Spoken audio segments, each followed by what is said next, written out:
The Time Machine by H.G. Wells. Chapter 1. Introduction. The time traveler, for so it will be convenient to speak of him, was expounding a recondite matter to us.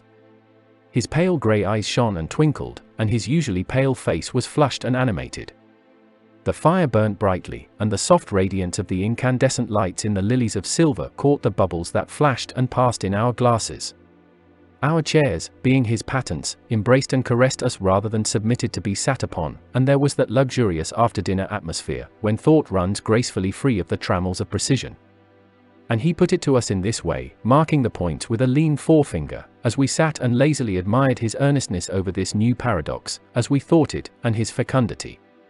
You must follow me carefully. I shall have to controvert one or two ideas that are almost universally accepted.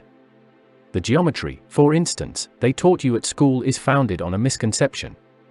Is not that rather a large thing to expect us to begin upon, said Philby, an argumentative person with red hair.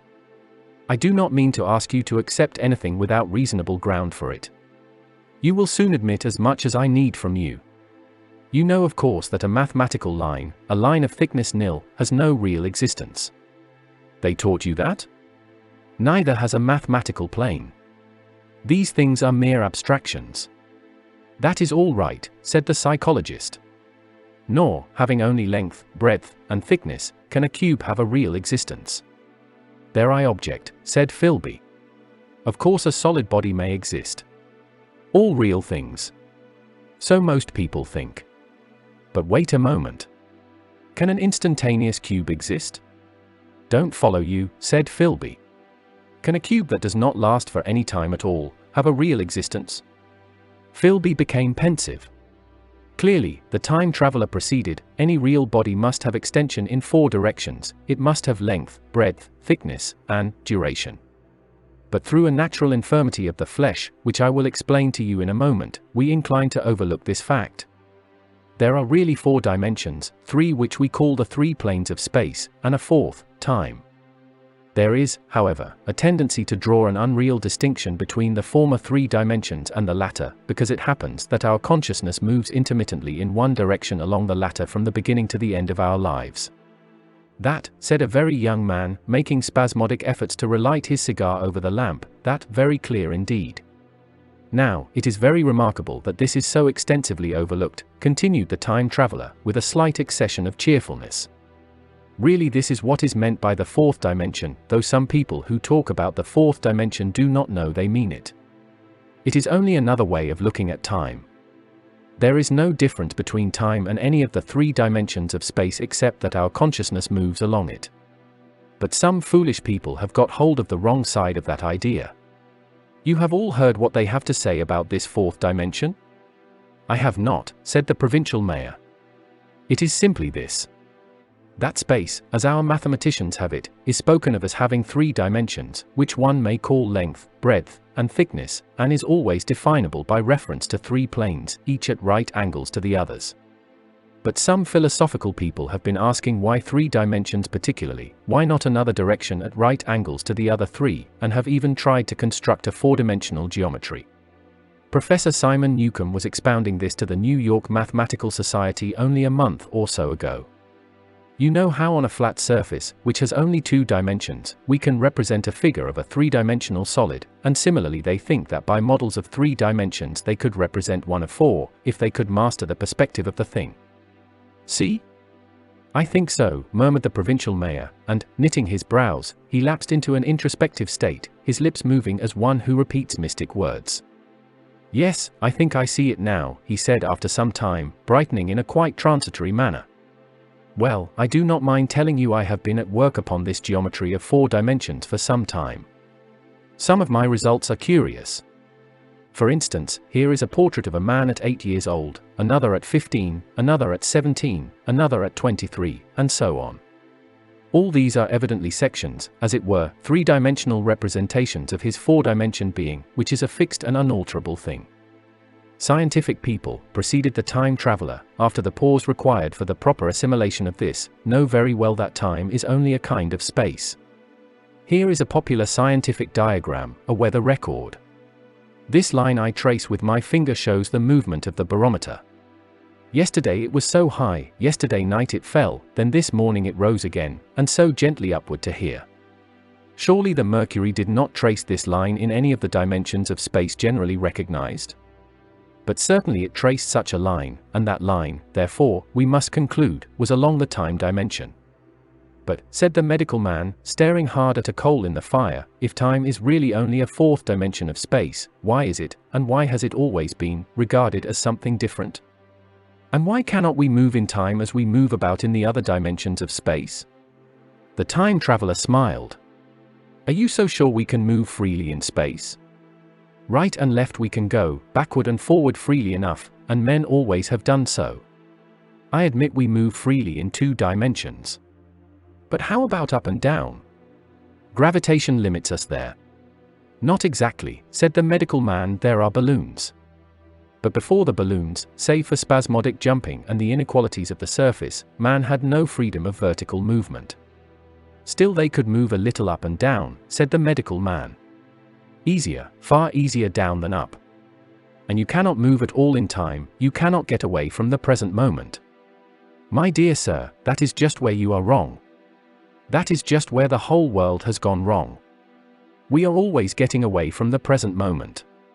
Our mental existences, which are immaterial and have no dimensions, are passing along the time dimension with a uniform velocity from the cradle to the grave. Just as we should travel down if we began our existence 50 miles above the Earth's surface. But the great difficulty is this, interrupted the psychologist. You can move about in all directions of space, but you cannot move about in time. That is the germ of my great discovery. But you are wrong to say that we cannot move about in time.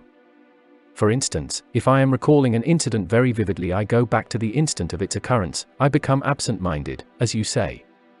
I jump back for a moment. Of course we have no means of staying back for any length of time, any more than a savage or an animal has of staying 6 feet above the ground. But a civilized man is better off than the savage in this respect. He can go up against gravitation in a balloon, and why should he not hope that ultimately he may be able to stop or accelerate his drift along the time dimension, or even turn about and travel the other way?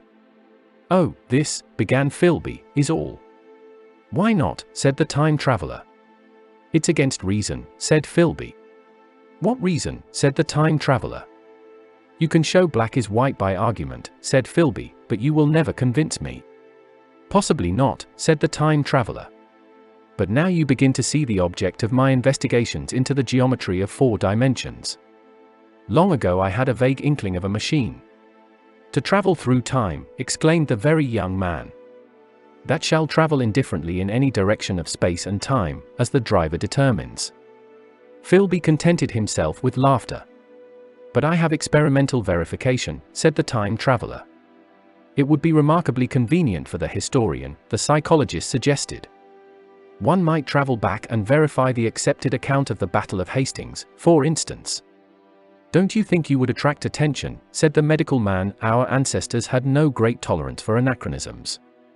One might get one's Greek from the very lips of Homer and Plato, the very young man thought. In which case they would certainly plough you for the little go. The German scholars have improved Greek so much. Then there is the future, said the very young man, just think. One might invest all one's money, leave it to accumulate at interest, and hurry on ahead. To discover a society, said I, erected on a strictly communistic basis. Of all the wild extravagant theories, began the psychologist. Yes, so it seemed to me, and so I never talked of it until. Experimental verification, cried I, you are going to verify that? The experiment, cried Philby, who was getting brain weary. Let's see your experiment anyhow, said the psychologist, though it's all humbug, you know. The time traveler smiled round at us. Then, still smiling faintly, and with his hands deep in his trousers pockets, he walked slowly out of the room, and we heard his slippers shuffling down the long passage to his laboratory. The psychologist looked at us. I wonder what he's got? Some sleight of hand trick or other, said the medical man, and Philby tried to tell us about a conjurer he had seen at Burslem, but before he had finished his preface the time traveler came back, and Philby's anecdote collapsed. Chapter 2. The Machine. The thing the time traveler held in his hand was a glittering metallic framework, scarcely larger than a small clock, and very delicately made. There was ivory in it, and some transparent crystalline substance. And now I must be explicit, for this that follows, unless his explanation is to be accepted, is an absolutely unaccountable thing. He took one of the small octagonal tables that were scattered about the room, and set it in front of the fire, with 2 legs on the hearthrug. On this table he placed the mechanism. Then he drew up a chair, and sat down. The only other object on the table was a small shaded lamp, the bright light of which fell upon the model. There were also perhaps a dozen candles about, 2 in brass candlesticks upon the mantel and several in sconces, so that the room was brilliantly illuminated. I sat in a low armchair nearest the fire, and I drew this forward so as to be almost between the time traveler and the fireplace. Philby sat behind him, looking over his shoulder. The medical man and the provincial mayor watched him in profile from the right, the psychologist from the left. The very young man stood behind the psychologist. We were all on the alert. It appears incredible to me that any kind of trick, however subtly conceived and however adroitly done, could have been played upon us under these conditions. The time traveler looked at us, and then at the mechanism. "Well," said the psychologist. "This little affair," said the time traveler, resting his elbows upon the table and pressing his hands together above the apparatus, "is only a model. It is my plan for a machine to travel through time. You will notice that it looks singularly askew, and that there is an odd twinkling appearance about this bar, as though it was in some way unreal." He pointed to the part with his finger. "Also, here is one little white lever, and here is another." The medical man got up out of his chair and peered into the thing. "It's beautifully made," he said. "It took 2 years to make," retorted the time traveler. Then, when we had all imitated the action of the medical man, he said, "Now I want you clearly to understand that this lever, being pressed over, sends the machine gliding into the future, and this other reverses the motion.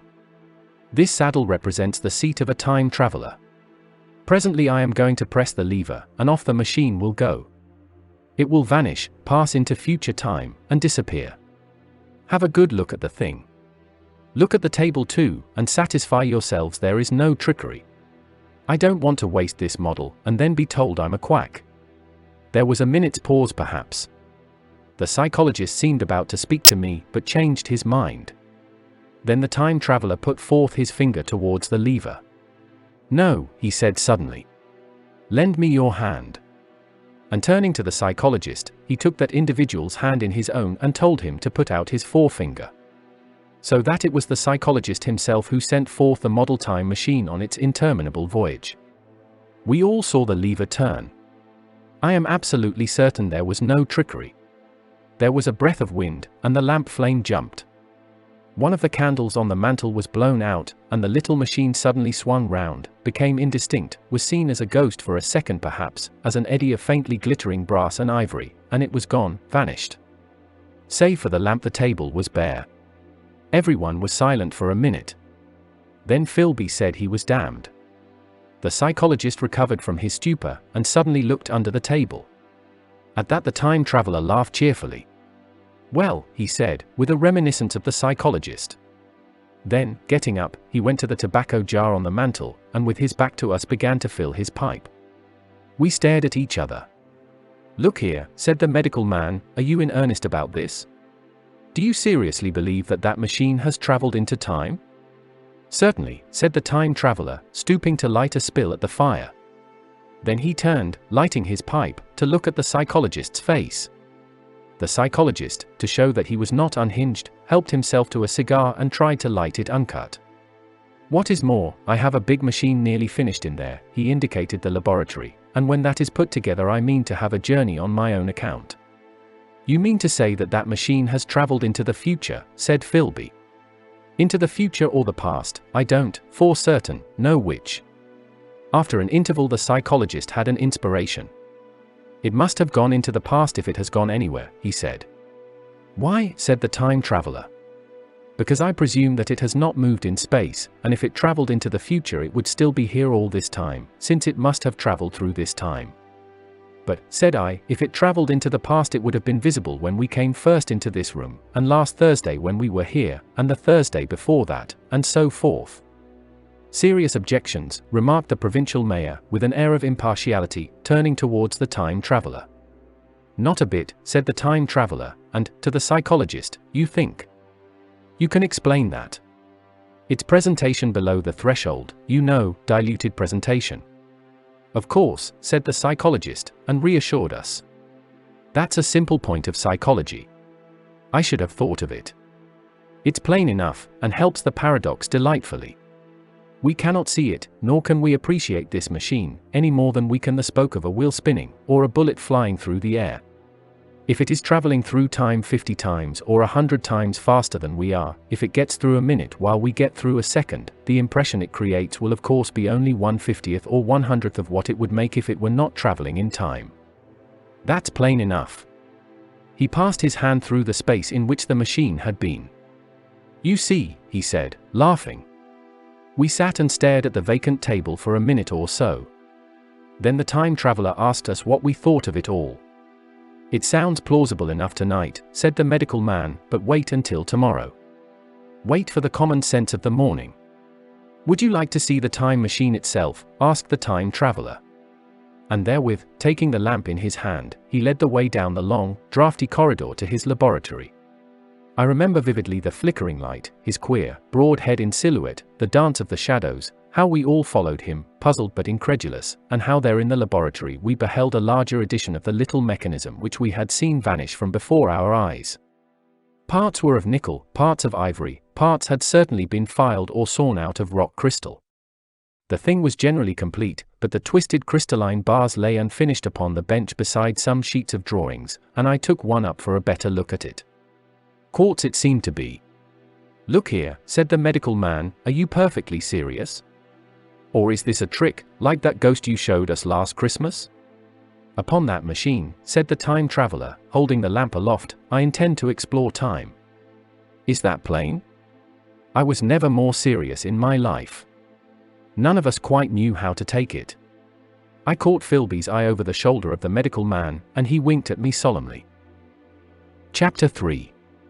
The time traveler returns. I think that at that time none of us quite believed in the time machine. The fact is, the time traveler was one of those men who are too clever to be believed. You never felt that you saw all round him, you always suspected some subtle reserve, some ingenuity in ambush, behind his lucid frankness. Had Philby shown the model and explained the matter in the time traveler's words, we should have shown him far less skepticism. For we should have perceived his motives. A pork butcher could understand Philby. But the time traveler had more than a touch of whim among his elements, and we distrusted him. Things that would have made the fame of a less clever man seemed tricks in his hands. It is a mistake to do things too easily. The serious people who took him seriously never felt quite sure of his deportment. They were somehow aware that trusting their reputations for judgment with him was like furnishing a nursery with eggshell china. So I don't think any of us said very much about time traveling in the interval between that Thursday and the next, though its odd potentialities ran, no doubt, in most of our minds, its plausibility, that is, its practical incredibleness, the curious possibilities of anachronism and of utter confusion it suggested. For my own part, I was particularly preoccupied with the trick of the model. That I remember discussing with the medical man, whom I met on Friday at the Linnaean. He said he had seen a similar thing at Tübingen, and laid considerable stress on the blowing out of the candle. But how the trick was done he could not explain. The next Thursday I went again to Richmond. I suppose I was one of the time traveler's most constant guests, and, arriving late, found 4 or 5 men already assembled in his drawing room. The medical man was standing before the fire with a sheet of paper in one hand and his watch in the other. I looked round for the time traveler, and, it's 7:30 now, said the medical man, I suppose we'd better have dinner? Where's, said I, naming our host. You've just come? It's rather odd. He's unavoidably detained. He asks me in this note to lead off with dinner at 7 if he's not back. Says he'll explain when he comes. It seems a pity to let the dinner spoil, said the editor of a well-known daily paper, and thereupon the doctor rang the bell. The psychologist was the only person besides the doctor and myself who had attended the previous dinner.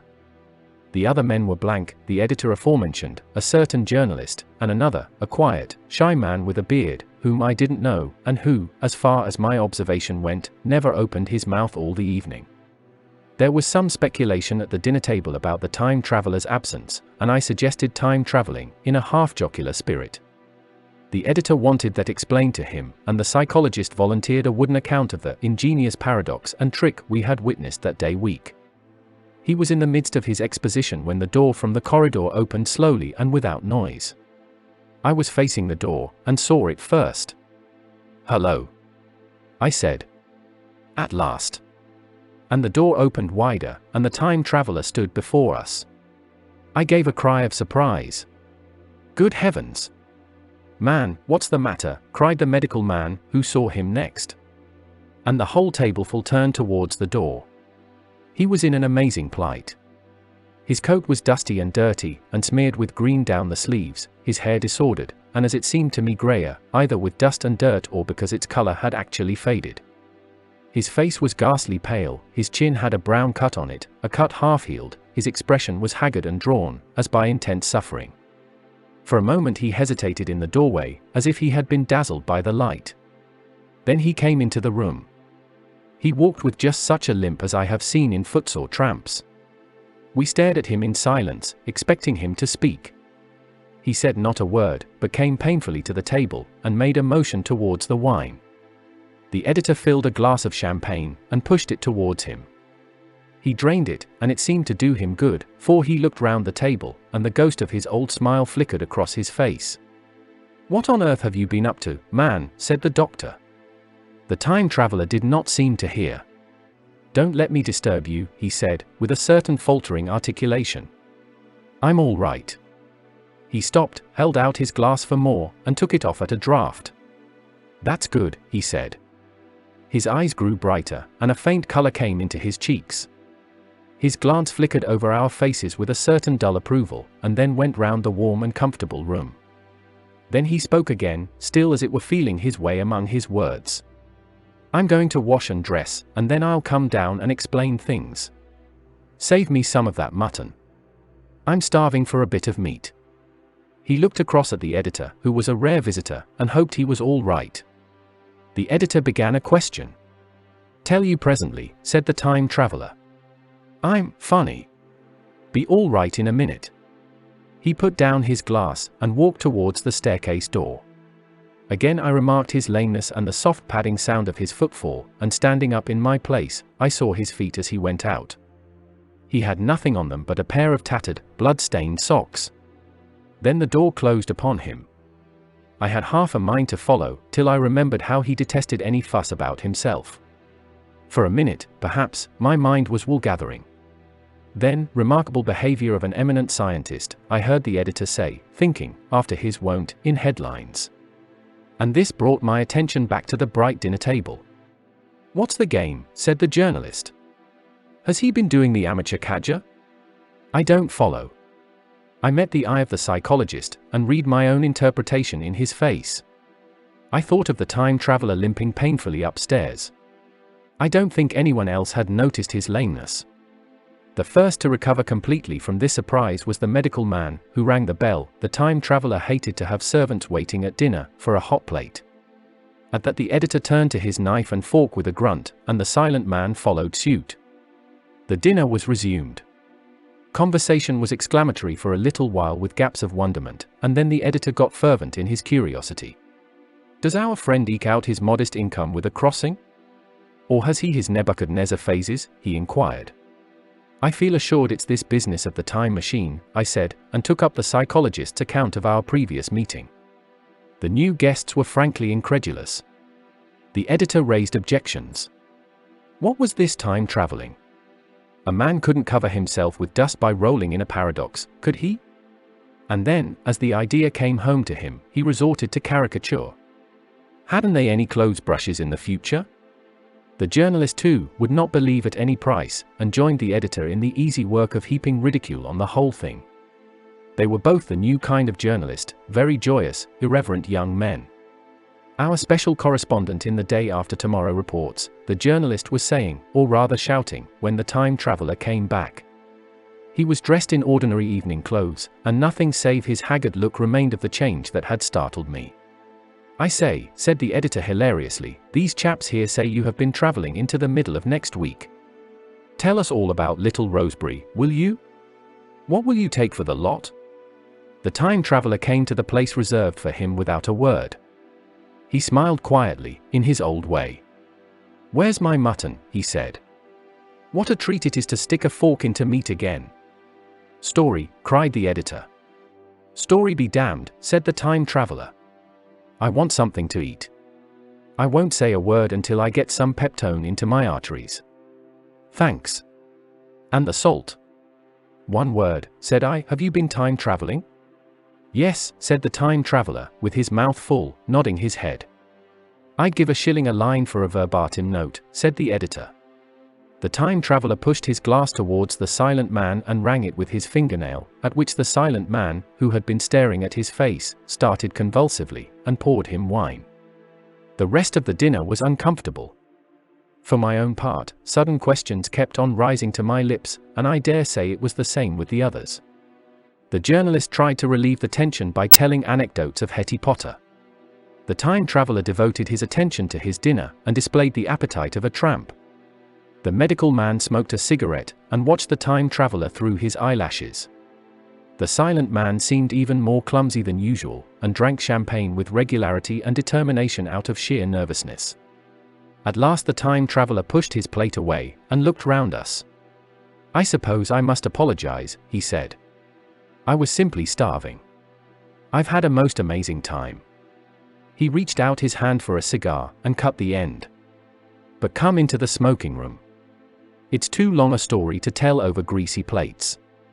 And ringing the bell in passing, he led the way into the adjoining room. You have told blank, and dash, and chose about the machine, he said to me, leaning back in his easy chair and naming the 3 new guests. But the thing's a mere paradox, said the editor. I can't argue tonight. I don't mind telling you the story, but I can't argue. I will, he went on, tell you the story of what has happened to me, if you like, but you must refrain from interruptions. I want to tell it. Badly. Most of it will sound like lying. So be it.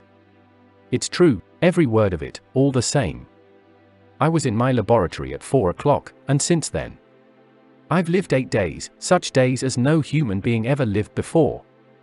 I'm nearly worn out, but I shan't sleep till I've told this thing over to you. Then I shall go to bed. But no interruptions. Is it agreed? Agreed, said the editor, and the rest of us echoed, agreed. And with that the time traveler began his story as I have set it forth. He sat back in his chair at first, and spoke like a weary man. Afterwards he got more animated. In writing it down I feel with only too much keenness the inadequacy of pen and ink, and, above all, my own inadequacy, to express its quality.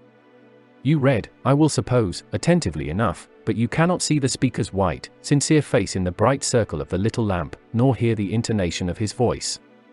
You cannot know how his expression followed the turns of his story. Most of us hearers were in shadow, for the candles in the smoking room had not been lighted, and only the face of the journalist and the legs of the silent man from the knees downward were illuminated. At first we glanced now and again at each other. After a time we ceased to do that, and looked only at the time traveler's face. Chapter 4. Time Traveling.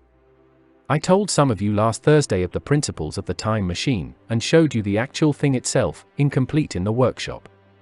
There it is now, a little travel-worn, truly, and one of the ivory bars is cracked, and a brass rail bent, but the rest of it's sound enough. I expected to finish it on Friday, but on Friday, when the putting together was nearly done, I found that one of the nickel bars was exactly 1 inch too short, and this I had to get remade, so that the thing was not complete until this morning. It was at 10 o'clock today that the first of all time machines began its career.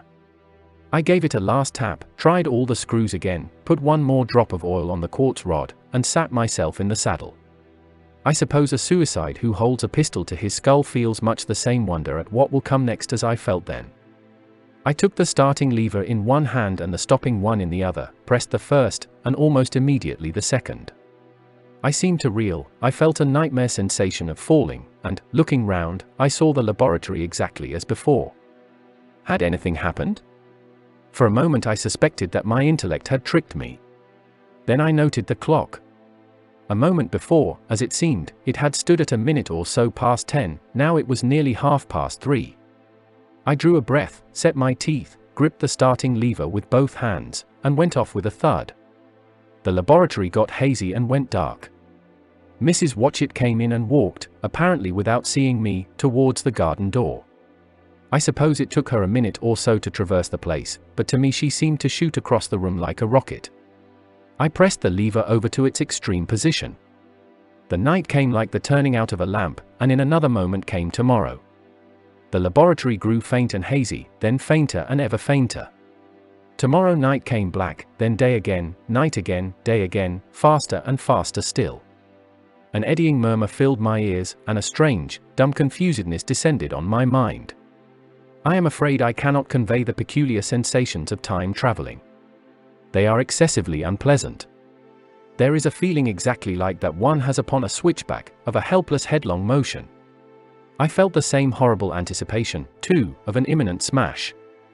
As I put on pace, night followed day like the flapping of a black wing.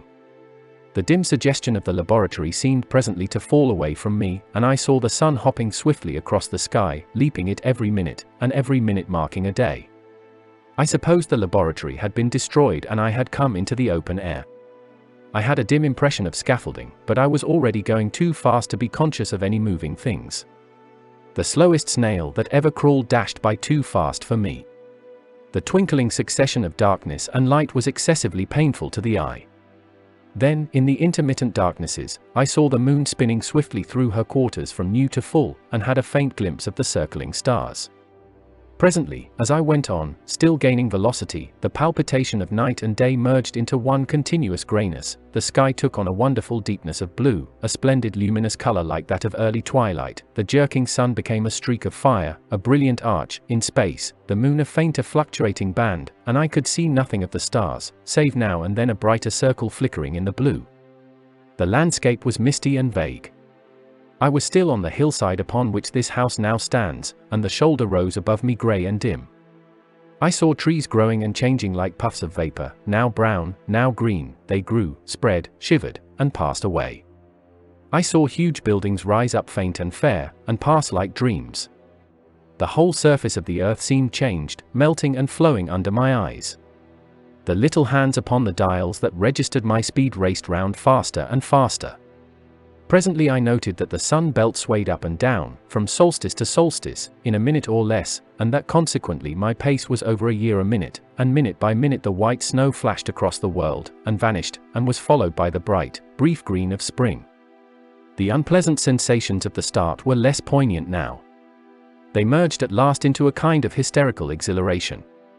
I remarked, indeed, a clumsy swaying of the machine, for which I was unable to account. But my mind was too confused to attend to it, so with a kind of madness growing upon me, I flung myself into futurity. At first I scarce thought of stopping, scarce thought of anything but these new sensations.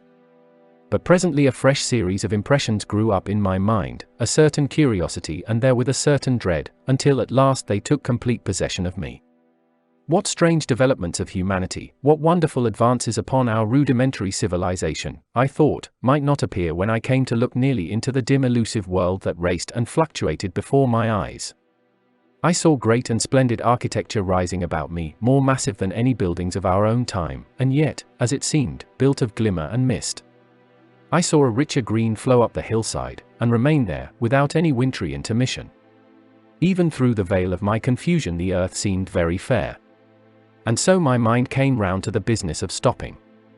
The peculiar risk lay in the possibility of my finding some substance in the space which I, or the machine, occupied. So long as I travelled at a high velocity through time, this scarcely mattered. I was, so to speak, attenuated, was slipping like a vapour through the interstices of intervening substances. But to come to a stop involved the jamming of myself, molecule by molecule, into whatever lay in my way, meant bringing my atoms into such intimate contact with those of the obstacle that a profound chemical reaction, possibly a far-reaching explosion, would result, and blow myself and my apparatus out of all possible dimensions, into the unknown. This possibility had occurred to me again and again while I was making the machine, but then I had cheerfully accepted it as an unavoidable risk, one of the risks a man has got to take. Now the risk was inevitable, I no longer saw it in the same cheerful light. The fact is that, insensibly, the absolute strangeness of everything, the sickly jarring and swaying of the machine, above all, the feeling of prolonged falling, had absolutely upset my nerves. I told myself that I could never stop, and with a gust of petulance I resolved to stop forthwith. Like an impatient fool, I lugged over the lever, and incontinently the thing went reeling over, and I was flung headlong through the air. There was the sound of a clap of thunder in my ears. I may have been stunned for a moment. A pitiless hail was hissing round me, and I was sitting on soft turf in front of the overset machine. Everything still seemed grey, but presently I remarked that the confusion in my ears was gone. I looked round me. I was on what seemed to be a little lawn in a garden, surrounded by rhododendron bushes, and I noticed that their mauve and purple blossoms were dropping in a shower under the beating of the hailstones. The rebounding, dancing hail hung in a little cloud over the machine, and drove along the ground like smoke. In a moment I was wet to the skin. "Fine hospitality," said I, "to a man who has travelled innumerable years to see you." Presently I thought what a fool I was to get wet. I stood up and looked round me. A colossal figure, carved apparently in some white stone, loomed indistinctly beyond the rhododendrons through the hazy downpour. But all else of the world was invisible. My sensations would be hard to describe. As the columns of hail grew thinner, I saw the white figure more distinctly. It was very large, for a silver birch tree touched its shoulder. It was of white marble, in shape something like a winged sphinx, but the wings, instead of being carried vertically at the sides, were spread so that it seemed to hover. The pedestal, it appeared to me, was of bronze, and was thick with verdigris. It chanced that the face was towards me, the sightless eyes seemed to watch me, there was the faint shadow of a smile on the lips. It was greatly weather-worn, and that imparted an unpleasant suggestion of disease. I stood looking at it for a little space, half a minute, perhaps, or half an hour. It seemed to advance and to recede as the hail drove before it denser or thinner. At last I tore my eyes from it for a moment, and saw that the hail curtain had worn threadbare, and that the sky was lightening with the promise of the sun. I looked up again at the crouching white shape, and the full temerity of my voyage came suddenly upon me. What might appear when that hazy curtain was altogether withdrawn? What might not have happened to men? What if cruelty had grown into a common passion? What if in this interval the race had lost its manliness, and had developed into something inhuman, unsympathetic, and overwhelmingly powerful? I might seem some old-world savage animal, only the more dreadful and disgusting for our common likeness, a foul creature to be incontinently slain. Already I saw other vast shapes, huge buildings with intricate parapets and tall columns, with a wooded hillside dimly creeping in upon me through the lessening storm. I was seized with a panic fear. I turned frantically to the time machine, and strove hard to readjust it. As I did so the shafts of the sun smote through the thunderstorm. The grey downpour was swept aside and vanished like the trailing garments of a ghost. Above me, in the intense blue of the summer sky, some faint brown shreds of cloud whirled into nothingness. The great buildings about me stood out clear and distinct, shining with the wet of the thunderstorm, and picked out in white by the unmelted hailstones piled along their courses. I felt naked in a strange world. I felt as perhaps a bird may feel in the clear air, knowing the hawk wings above and will swoop. My fear grew to frenzy. I took a breathing space, set my teeth, and again grappled fiercely, wrist and knee, with the machine. It gave under my desperate onset and turned over. It struck my chin violently. One hand on the saddle, the other on the lever, I stood panting heavily in attitude to mount again. But with this recovery of a prompt retreat my courage recovered. I looked more curiously and less fearfully at this world of the remote future. In a circular opening, high up in the wall of the nearer house, I saw a group of figures clad in rich soft robes. They had seen me, and their faces were directed towards me. Then I heard voices approaching me. Coming through the bushes by the white Sphinx were the heads and shoulders of men running. One of these emerged in a pathway leading straight to the little lawn upon which I stood with my machine. He was a slight creature, perhaps 4 feet high, clad in a purple tunic, girdled at the waist with a leather belt. Sandals or buskins, I could not clearly distinguish which, were on his feet, his legs were bare to the knees, and his head was bare. Noticing that, I noticed for the first time how warm the air was. He struck me as being a very beautiful and graceful creature, but indescribably frail. His flushed face reminded me of the more beautiful kind of consumptive, that hectic beauty of which we used to hear so much. At the sight of him I suddenly regained confidence. I took my hands from the machine. Chapter 5. In the Golden Age. In another moment we were standing face to face, I and this fragile thing out of futurity. He came straight up to me and laughed into my eyes. The absence from his bearing of any sign of fear struck me at once. Then he turned to the two others who were following him and spoke to them in a strange and very sweet and liquid tongue. There were others coming, and presently a little group of perhaps 8 or 10 of these exquisite creatures were about me. One of them addressed me. It came into my head, oddly enough, that my voice was too harsh and deep for them. So I shook my head, and, pointing to my ears, shook it again. He came a step forward, hesitated, and then touched my hand. Then I felt other soft little tentacles upon my back and shoulders. They wanted to make sure I was real. There was nothing in this at all alarming. Indeed, there was something in these pretty little people that inspired confidence, a graceful gentleness, a certain childlike ease. And besides, they looked so frail that I could fancy myself flinging the whole dozen of them about like ninepins. But I made a sudden motion to warn them when I saw their little pink hands feeling at the time machine.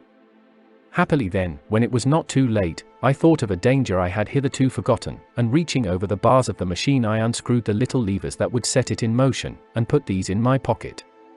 Then I turned again to see what I could do in the way of communication. And then, looking more nearly into their features, I saw some further peculiarities in their Dresden china type of prettiness. Their hair, which was uniformly curly, came to a sharp end at the neck and cheek. There was not the faintest suggestion of it on the face, and their ears were singularly minute. The mouths were small, with bright red, rather thin lips, and the little chins ran to a point. The eyes were large and mild, and, this may seem egotism on my part, I fancied even that there was a certain lack of the interest I might have expected in them. As they made no effort to communicate with me, but simply stood round me smiling and speaking in soft cooing notes to each other, I began the conversation. I pointed to the time machine and to myself. Then, hesitating for a moment how to express time, I pointed to the sun. At once a quaintly pretty little figure in checkered purple and white followed my gesture, and then astonished me by imitating the sound of thunder. For a moment I was staggered, though the import of his gesture was plain enough. The question had come into my mind abruptly: were these creatures fools? You may hardly understand how it took me. You see, I had always anticipated that the people of the year 802,000 odd would be incredibly in front of us in knowledge, art, everything. Then one of them suddenly asked me a question that showed him to be on the intellectual level of one of our 5-year-old children, asked me, in fact, if I had come from the sun in a thunderstorm. It let loose the judgment I had suspended upon their clothes, their frail light limbs, and fragile features. A flow of disappointment rushed across my mind. For a moment I felt that I had built the time machine in vain. I nodded, pointed to the sun, and gave them such a vivid rendering of a thunderclap as startled them. They all withdrew a pace or so and bowed. Then came one laughing towards me, carrying a chain of beautiful flowers altogether new to me, and put it about my neck. The idea was received with melodious applause, and presently they were all running to and fro for flowers, and laughingly flinging them upon me until I was almost smothered with blossom. You who have never seen the like can scarcely imagine what delicate and wonderful flowers countless years of culture had created. Then someone suggested that their plaything should be exhibited in the nearest building, and so I was led past the Sphinx of white marble, which had seemed to watch me all the while with a smile at my astonishment, towards a vast grey edifice of fretted stone. As I went with them, the memory of my confident anticipations of a profoundly grave and intellectual posterity came, with irresistible merriment, to my mind. The building had a huge entry, and was altogether of colossal dimensions. I was naturally most occupied with the growing crowd of little people, and with the big open portals that yawned before me shadowy and mysterious. My general impression of the world I saw over their heads was a tangled waste of beautiful bushes and flowers, a long neglected and yet weedless garden. I saw a number of tall spikes of strange white flowers, measuring a foot perhaps across the spread of the waxen petals. They grew scattered, as if wild, among the variegated shrubs, but, as I say, I did not examine them closely at this time. The time machine was left deserted on the turf among the rhododendrons. The arch of the doorway was richly carved, but naturally I did not observe the carving very narrowly, though I fancied I saw suggestions of old Phoenician decorations as I passed through, and it struck me that they were very badly broken and weather-worn. Several more brightly clad people met me in the doorway, and so we entered, I, dressed in dingy 19th century garments, looking grotesque enough, garlanded with flowers, and surrounded by an eddying mass of bright, soft-colored robes and shining white limbs, in a melodious whirl of laughter and laughing speech. The big doorway opened into a proportionately great hall hung with brown. The roof was in shadow, and the windows, partially glazed with colored glass and partially unglazed, admitted a tempered light. The floor was made up of huge blocks of some very hard white metal, not plates nor slabs, blocks, and it was so much worn, as I judged by the going to and fro of past generations, as to be deeply channeled along the more frequented ways. Transverse to the length were innumerable tables made of slabs of polished stone, raised, perhaps, a foot from the floor, and upon these were heaps of fruits. Some I recognized as a kind of hypertrophied raspberry and orange, but for the most part they were strange. Between the tables was scattered a great number of cushions. Upon these my conductors seated themselves, signing for me to do likewise. With a pretty absence of ceremony they began to eat the fruit with their hands, flinging peel and stalks, and so forth, into the round openings in the sides of the tables.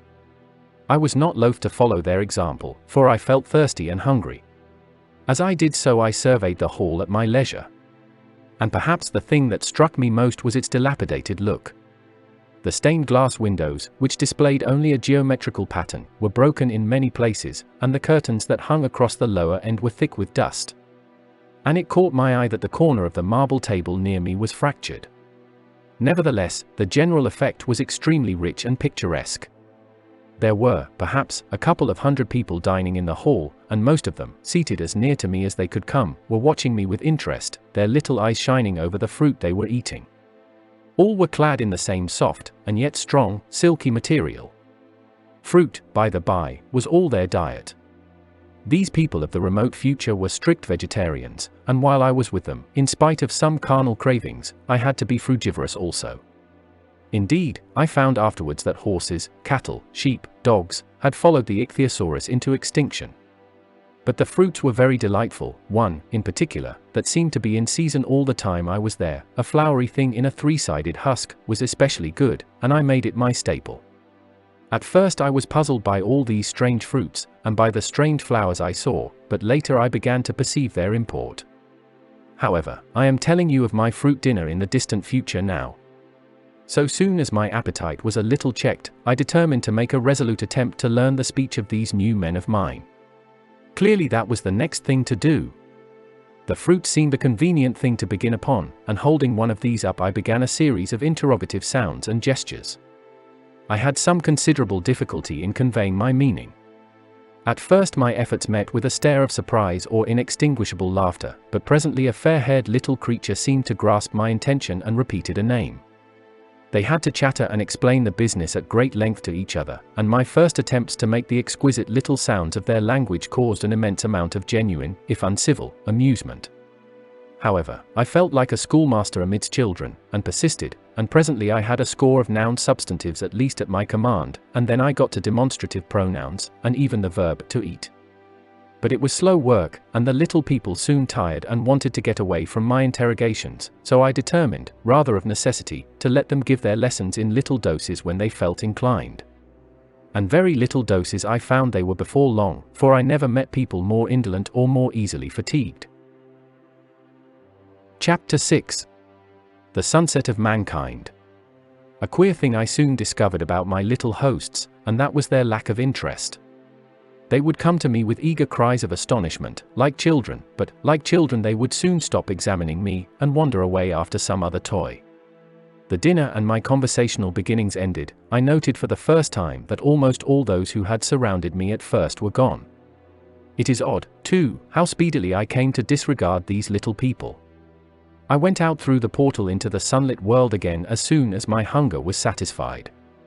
I was continually meeting more of these men of the future, who would follow me a little distance, chatter and laugh about me, and, having smiled and gesticulated in a friendly way, leave me again to my own devices. The calm of evening was upon the world as I emerged from the great hall, and the scene was lit by the warm glow of the setting Sunday. At first things were very confusing. Everything was so entirely different from the world I had known, even the flowers. The big building I had left was situated on the slope of a broad river valley, but the Thames had shifted, perhaps, a mile from its present position. I resolved to mount to the summit of a crest, perhaps a mile and a half away, from which I could get a wider view of this our planet in the year 802,701 AD. For that, I should explain, was the date the little dials of my machine recorded. As I walked, I was watching for every impression that could possibly help to explain the condition of ruinous splendor in which I found the world, for ruinous it was. A little way up the hill, for instance, was a great heap of granite, bound together by masses of aluminium, a vast labyrinth of precipitous walls and crumpled heaps, amidst which were thick heaps of very beautiful pagoda-like plants, nettles possibly, but wonderfully tinted with brown about the leaves, and incapable of stinging. It was evidently the derelict remains of some vast structure, to what end built I could not determine. It was here that I was destined, at a later date, to have a very strange experience, the first intimation of a still stranger discovery, but of that I will speak in its proper place. Looking round, with a sudden thought, from a terrace on which I rested for a while, I realized that there were no small houses to be seen. Apparently the single house, and possibly even the household, had vanished. Here and there among the greenery were palace-like buildings, but the house and the cottage, which form such characteristic features of our own English landscape, had disappeared. Communism, said I to myself. And on the heels of that came another thought. I looked at the half-dozen little figures that were following me. Then, in a flash, I perceived that all had the same form of costume, the same soft hairless visage, and the same girlish rotundity of limb. It may seem strange, perhaps, that I had not noticed this before. But everything was so strange. Now, I saw the fact plainly enough. In costume, and in all the differences of texture and bearing that now mark off the sexes from each other, these people of the future were alike. And the children seemed to my eyes to be but the miniatures of their parents. I judged then that the children of that time were extremely precocious, physically at least, and I found afterwards abundant verification of my opinion. Seeing the ease and security in which these people were living, I felt that this close resemblance of the sexes was after all what one would expect, for the strength of a man and the softness of a woman, the institution of the family, and the differentiation of occupations are mere militant necessities of an age of physical force. Where population is balanced and abundant, much childbearing becomes an evil rather than a blessing to the state. Where violence comes but rarely and offspring are secure, there is less necessity, indeed there is no necessity, for an efficient family, and the specialization of the sexes with reference to their children's needs disappears. We see some beginnings of this even in our own time, and in this future age it was complete. This, I must remind you, was my speculation at the time. Later, I was to appreciate how far it fell short of the reality. While I was musing upon these things, my attention was attracted by a pretty little structure, like a well under a cupola. I thought in a transitory way of the oddness of wells still existing, and then resumed the thread of my speculations. There were no large buildings towards the top of the hill, and as my walking powers were evidently miraculous, I was presently left alone for the first time. With a strange sense of freedom and adventure I pushed on up to the crest. There I found a seat of some yellow metal that I did not recognize, corroded in places with a kind of pinkish rust and half smothered in soft moss, the armrests cast and filed into the resemblance of griffins' heads. I sat down on it, and I surveyed the broad view of our old world under the sunset of that long day. It was as sweet and fair a view as I have ever seen.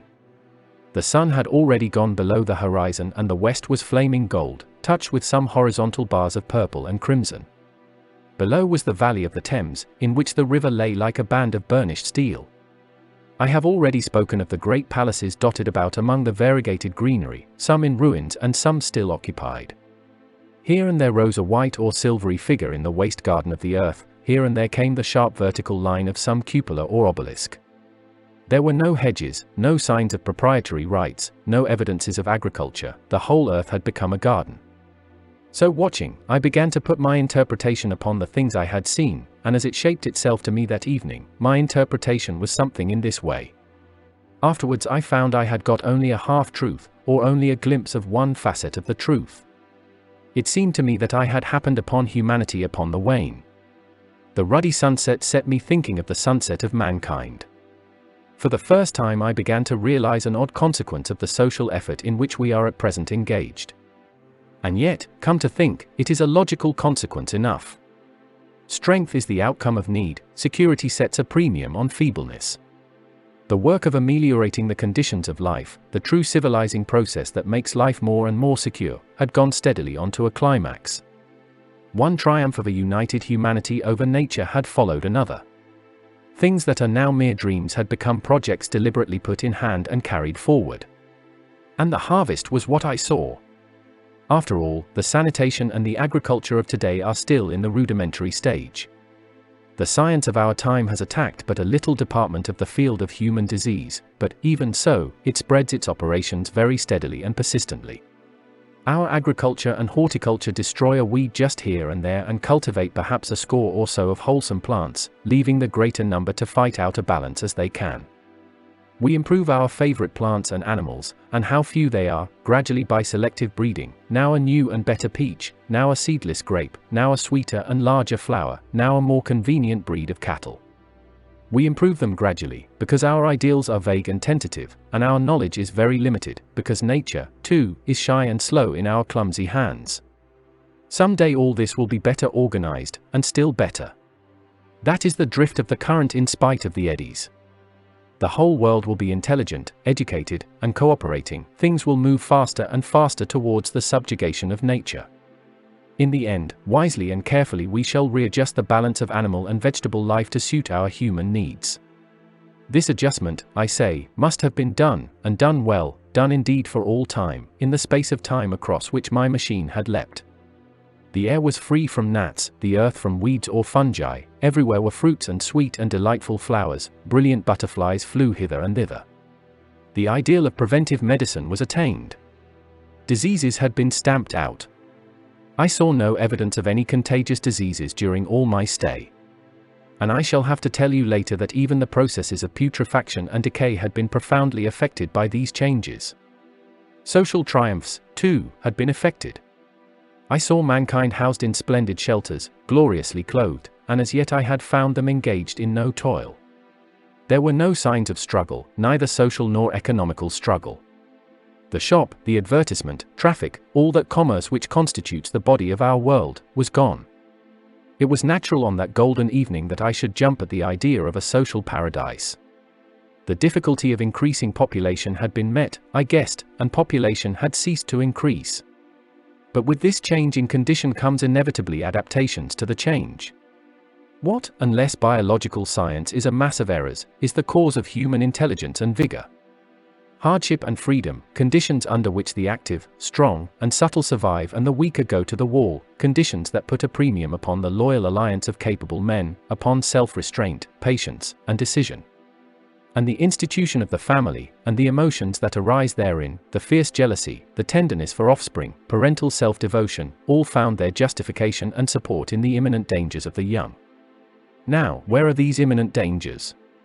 There is a sentiment arising, and it will grow, against connubial jealousy, against fierce maternity, against passion of all sorts, unnecessary things now, and things that make us uncomfortable, savage survivals, discords in a refined and pleasant life. I thought of the physical slightness of the people, their lack of intelligence, and those big abundant ruins, and it strengthened my belief in a perfect conquest of nature. For after the battle comes quiet. Humanity had been strong, energetic, and intelligent, and had used all its abundant vitality to alter the conditions under which it lived. And now came the reaction of the altered conditions. Under the new conditions of perfect comfort and security, that restless energy, that with us is strength, would become weakness. Even in our own time certain tendencies and desires, once necessary to survival, are a constant source of failure. Physical courage and the love of battle, for instance, are no great help, may even be hindrances, to a civilized man. And in a state of physical balance and security, power, intellectual as well as physical, would be out of place. For countless years I judged there had been no danger of war or solitary violence, no danger from wild beasts, no wasting disease to require strength of constitution, no need of toil. For such a life, what we should call the weak are as well equipped as the strong, are indeed no longer weak. Better equipped indeed they are, for the strong would be fretted by an energy for which there was no outlet. No doubt the exquisite beauty of the buildings I saw was the outcome of the last surgings of the now purposeless energy of mankind before it settled down into perfect harmony with the conditions under which it lived, the flourish of that triumph which began the last great peace. This has ever been the fate of energy in security. It takes to art and to eroticism, and then come languor and decay.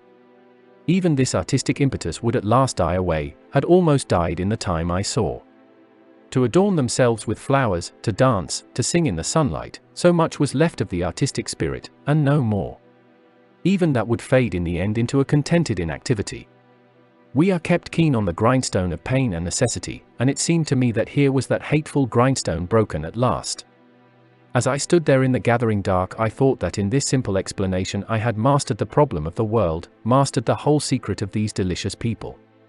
Possibly the checks they had devised for the increase of population had succeeded too well, and their numbers had rather diminished than kept stationary. That would account for the abandoned ruins. Very simple was my explanation, and plausible enough, as most wrong theories are. Chapter 7. A sudden shock. As I stood there musing over this too perfect triumph of man, the full moon, yellow and gibbous, came up out of an overflow of silver light in the northeast. The bright little figure ceased to move about below, a noiseless owl flitted by, and I shivered with the chill of the night. I determined to descend and find where I could sleep. I looked for the building I knew. Then my eye traveled along to the figure of the white Sphinx upon the pedestal of bronze, growing distinct as the light of the rising moon grew brighter. I could see the silver birch against it. There was the tangle of rhododendron bushes, black in the pale light, and there was the little lawn. I looked at the lawn again. A queer doubt chilled my complacency. No, said I stoutly to myself, that was not the lawn. But it was the lawn. For the white leprous face of the Sphinx was towards it. Can you imagine what I felt as this conviction came home to me? But you cannot. The time machine was gone. At once, like a lash across the face, came the possibility of losing my own age, of being left helpless in this strange new world. The bare thought of it was an actual physical sensation. I could feel it grip me at the throat and stop my breathing. In another moment I was in a passion of fear and running with great leaping strides down the slope. Once I fell headlong and cut my face. I lost no time in stanching the blood, but jumped up and ran on, with a warm trickle down my cheek and chin. All the time I ran I was saying to myself, they have moved it a little, pushed it under the bushes out of the way. Nevertheless, I ran with all my might. All the time, with the certainty that sometimes comes with excessive dread, I knew that such assurance was folly, knew instinctively that the machine was removed out of my reach. My breath came with pain. I suppose I covered the whole distance from the hill crest to the little lawn, 2 miles perhaps, in 10 minutes. And I am not a young man. I cursed aloud, as I ran, at my confident folly in leaving the machine, wasting good breath thereby. I cried aloud, and none answered. Not a creature seemed to be stirring in that moonlit world. When I reached the lawn my worst fears were realized. Not a trace of the thing was to be seen. I felt faint and cold when I faced the empty space among the black tangle of bushes. I ran round it furiously, as if the thing might be hidden in a corner, and then stopped abruptly, with my hands clutching my hair. Above me towered the Sphinx, upon the bronze pedestal, white, shining, leprous, in the light of the rising moon. It seemed to smile in mockery of my dismay. I might have consoled myself by imagining the little people had put the mechanism in some shelter for me, had I not felt assured of their physical and intellectual inadequacy. That is what dismayed me, the sense of some hitherto unsuspected power, through whose intervention my invention had vanished. Yet, for one thing I felt assured, unless some other age had produced its exact duplicate, the machine could not have moved in time. The attachment of the levers, I will show you the method later, prevented anyone from tampering with it in that way when they were removed. It had moved, and was hid, only in space. But then, where could it be? I think I must have had a kind of frenzy. I remember running violently in and out among the moonlit bushes all round the Sphinx, and startling some white animal that, in the dim light, I took for a small deer. I remember, too, late that night, beating the bushes with my clenched fist until my knuckles were gashed and bleeding from the broken twigs. Then, sobbing and raving in my anguish of mind, I went down to the great building of stone. The big hall was dark, silent, and deserted. I slipped on the uneven floor and fell over one of the malachite tables, almost breaking my shin. I lit a match and went on past the dusty curtains, of which I have told you. There I found a second great hall covered with cushions, upon which, perhaps, a score or so of the little people were sleeping. I have no doubt they found my second appearance strange enough, coming suddenly out of the quiet darkness with inarticulate noises and the splutter and flare of a match. For they had forgotten about matches. Where is my time machine? I began, bawling like an angry child, laying hands upon them and shaking them up together. It must have been very queer to them. Some laughed, most of them looked sorely frightened. When I saw them standing round me, it came into my head that I was doing as foolish a thing as it was possible for me to do under the circumstances, in trying to revive the sensation of fear. For, reasoning from their daylight behavior, I thought that fear must be forgotten. Abruptly, I dashed down the match, and knocking one of the people over in my course, went blundering across the big dining hall again, out under the moonlight. I heard cries of terror and their little feet running and stumbling this way and that. I do not remember all I did as the moon crept up the sky. I suppose it was the unexpected nature of my loss that maddened me. I felt hopelessly cut off from my own kind, a strange animal in an unknown world. I must have raved to and fro, screaming and crying upon God and fate. I have a memory of horrible fatigue, as the long night of despair wore away, of looking in this impossible place and that, of groping among moonlit ruins and touching strange creatures in the black shadows, at last, of lying on the ground near the Sphinx and weeping with absolute wretchedness, even anger at the folly of leaving the machine having leaked away with my strength. I had nothing left but misery. Then I slept, and when I woke again it was full day, and a couple of sparrows were hopping round me on the turf within reach of my arm.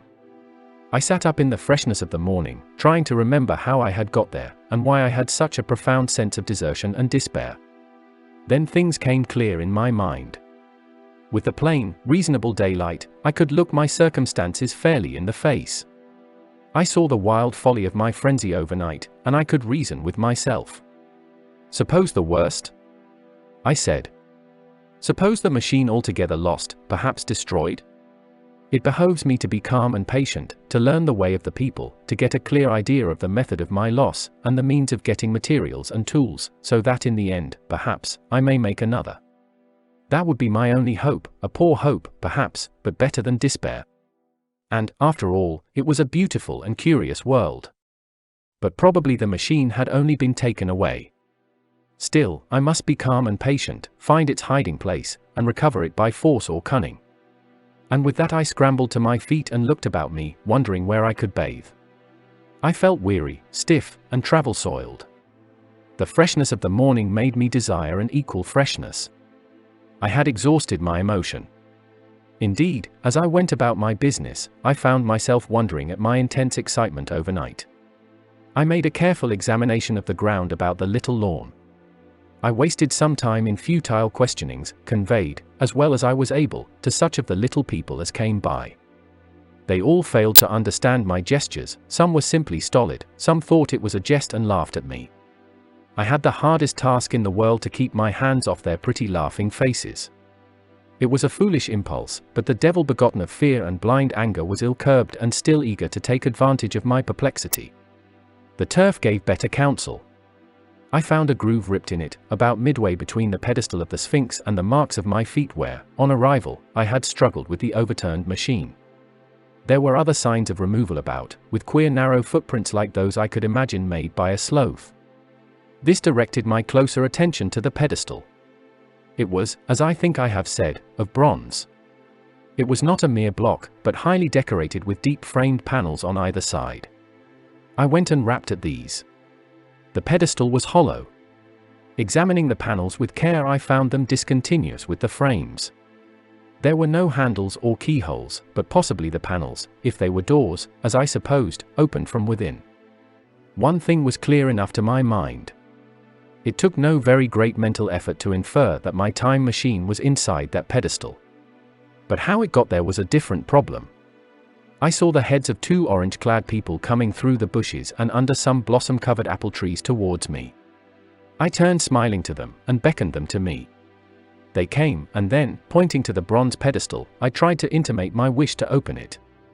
But at my first gesture towards this they behaved very oddly. I don't know how to convey their expression to you.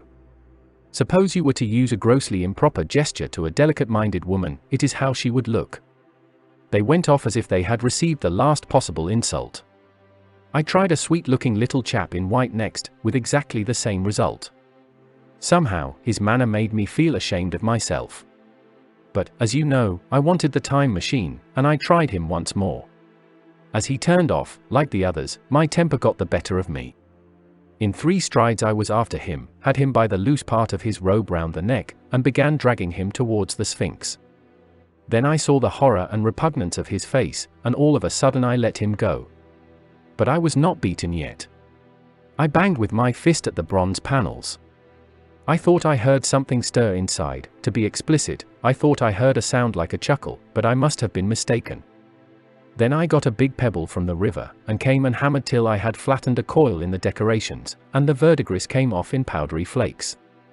The delicate little people must have heard me hammering in gusty outbreaks a mile away on either hand, but nothing came of it. I saw a crowd of them upon the slopes, looking furtively at me. At last, hot and tired, I sat down to watch the place. But I was too restless to watch long. I am too occidental for a long vigil. I could work at a problem for years, but to wait inactive for 24 hours, that is another matter. I got up after a time, and began walking aimlessly through the bushes towards the hill again. Patience, said I to myself. If you want your machine again, you must leave that Sphinx alone. If they mean to take your machine away, it's little good you're wrecking their bronze panels, and if they don't, you will get it back as soon as you can ask for it. To sit among all those unknown things before a puzzle like that is hopeless. That way lies monomania. Face this world. Learn its ways, watch it, be careful of too hasty guesses at its meaning. In the end you will find clues to it all. Then suddenly the humor of the situation came into my mind, the thought of the years I had spent in study and toil to get into the future age, and now my passion of anxiety to get out of it. I had made myself the most complicated and the most hopeless trap that ever a man devised. Although it was at my own expense, I could not help myself. I laughed aloud. Going through the big palace, it seemed to me that the little people avoided me. It may have been my fancy, or it may have had something to do with my hammering at the gates of bronze. Yet I felt tolerably sure of the avoidance. I was careful, however, to show no concern and to abstain from any pursuit of them, and in the course of a day or two things got back to the old footing. I made what progress I could in the language, and in addition I pushed my explorations here and there. Either I missed some subtle point or their language was excessively simple, almost exclusively composed of concrete substantives and verbs. There seemed to be few, if any, abstract terms, or little use of figurative language. Their sentences were usually simple and of 2 words, and I failed to convey or understand any but the simplest propositions. I determined to put the thought of my time machine and the mystery of the bronze doors under the Sphinx, as much as possible in a corner of memory, until my growing knowledge would lead me back to them in a natural way. Yet a certain feeling, you may understand, tethered me in a circle of a few miles round the point of my arrival. Chapter 8. Explanation. So far as I could see, all the world displayed the same exuberant richness as the Thames Valley. From every hill I climbed I saw the same abundance of splendid buildings, endlessly varied in material and style, the same clustering thickets of evergreens, the same blossom-laden trees and tree ferns. Here and there water shone like silver, and beyond, the land rose into blue undulating hills, and so faded into the serenity of the sky.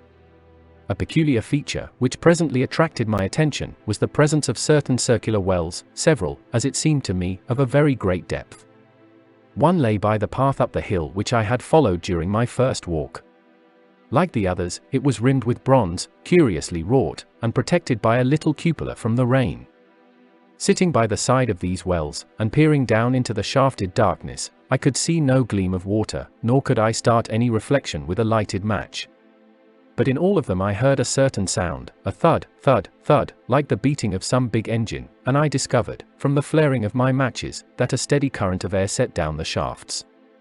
Further, I threw a scrap of paper into the throat of one, and, instead of fluttering slowly down, it was at once sucked swiftly out of sight.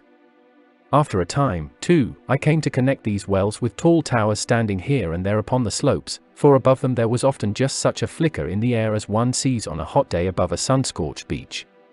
Putting things together, I reached a strong suggestion of an extensive system of subterranean ventilation, whose true import it was difficult to imagine. I was at first inclined to associate it with the sanitary apparatus of these people. It was an obvious conclusion, but it was absolutely wrong. And here I must admit that I learnt very little of drains and bells and modes of conveyance, and the like conveniences, during my time in this real future. In some of these visions of utopias and coming times which I have read, there is a vast amount of detail about building, and social arrangements, and so forth. But while such details are easy enough to obtain when the whole world is contained in one's imagination, they are altogether inaccessible to a real traveller amid such realities as I found here. Conceive the tale of London which a Negro, fresh from Central Africa, would take back to his tribe. What would he know of railway companies, of social movements, of telephone and telegraph wires, of the parcels delivery company, and postal orders and the like? Yet we, at least, should be willing enough to explain these things to him. And even of what he knew, how much could he make his untravelled friend either apprehend or believe? Then, think how narrow the gap between a Negro and a white man of our own times, and how wide the interval between myself and these of the Golden Age. I was sensible of much which was unseen, and which contributed to my comfort, but save for a general impression of automatic organization, I fear I can convey very little of the difference to your mind. In the matter of sepulture, for instance, I could see no signs of crematoria nor anything suggestive of tombs. But it occurred to me that, possibly, there might be cemeteries, or crematoria, somewhere beyond the range of my explorings. This, again, was a question I deliberately put to myself, and my curiosity was at first entirely defeated upon the point. The thing puzzled me, and I was led to make a further remark, which puzzled me still more, that aged and infirm among this people there were none. I must confess that my satisfaction with my first theories of an automatic civilization and a decadent humanity did not long endure. Yet I could think of no other. Let me put my difficulties. The several big palaces I had explored were mere living places, great dining halls and sleeping apartments. I could find no machinery, no appliances of any kind. Yet these people were clothed in pleasant fabrics that must at times need renewal, and their sandals, though undecorated, were fairly complex specimens of metalwork. Somehow such things must be made. And the little people displayed no vestige of a creative tendency. There were no shops, no workshops, no sign of importations among them. They spent all their time in playing gently, in bathing in the river, in making love in a half-playful fashion, in eating fruit and sleeping. I could not see how things were kept going. Then, again, about the time machine, something, I knew not what, had taken it into the hollow pedestal of the white Sphinx. Why? For the life of me I could not imagine. Those waterless wells, too, those flickering pillars. I felt I lacked a clue. I felt, how shall I put it? Suppose you found an inscription, with sentences here and there in excellent plain English, and interpolated therewith, others made up of words, of letters even, absolutely unknown to you? Well, on the third day of my visit, that was how the world of 802,701 presented itself to me. That day, too, I made a friend, of a sort. It happened that, as I was watching some of the little people bathing in a shallow, one of them was seized with cramp and began drifting downstream. The main current ran rather swiftly, but not too strongly for even a moderate swimmer. It will give you an idea, therefore, of the strange deficiency in these creatures, when I tell you that none made the slightest attempt to rescue the weakly crying little thing which was drowning before their eyes. When I realized this, I hurriedly slipped off my clothes, and, wading in at a point lower down, I caught the poor mite and drew her safe to land. A little rubbing of the limbs soon brought her round, and I had the satisfaction of seeing she was all right before I left her. I had got to such a low estimate of her kind that I did not expect any gratitude from her. In that, however, I was wrong. This happened in the morning. In the afternoon I met my little woman, as I believe it was, as I was returning towards my center from an exploration, and she received me with cries of delight and presented me with a big garland of flowers, evidently made for me and me alone. The thing took my imagination. Very possibly I had been feeling desolate. At any rate I did my best to display my appreciation of the gift. We were soon seated together in a little stone arbor, engaged in conversation, chiefly of smiles.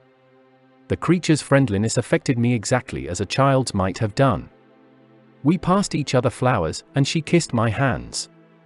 I did the same to hers. Then I tried talk, and found that her name was Weena, which, though I don't know what it meant, somehow seemed appropriate enough.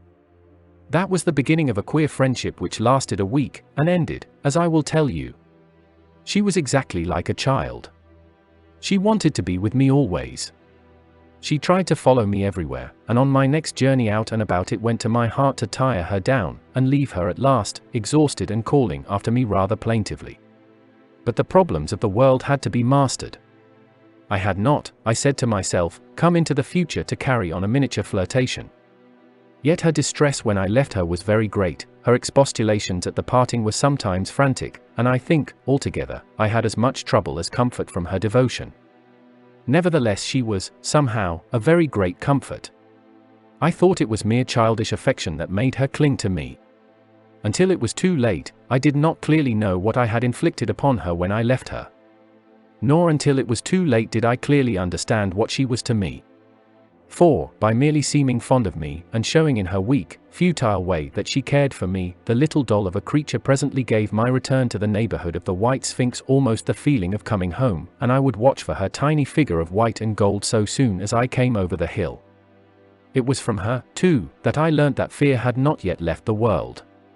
She was fearless enough in the daylight, and she had the oddest confidence in me, for once, in a foolish moment, I made threatening grimaces at her, and she simply laughed at them.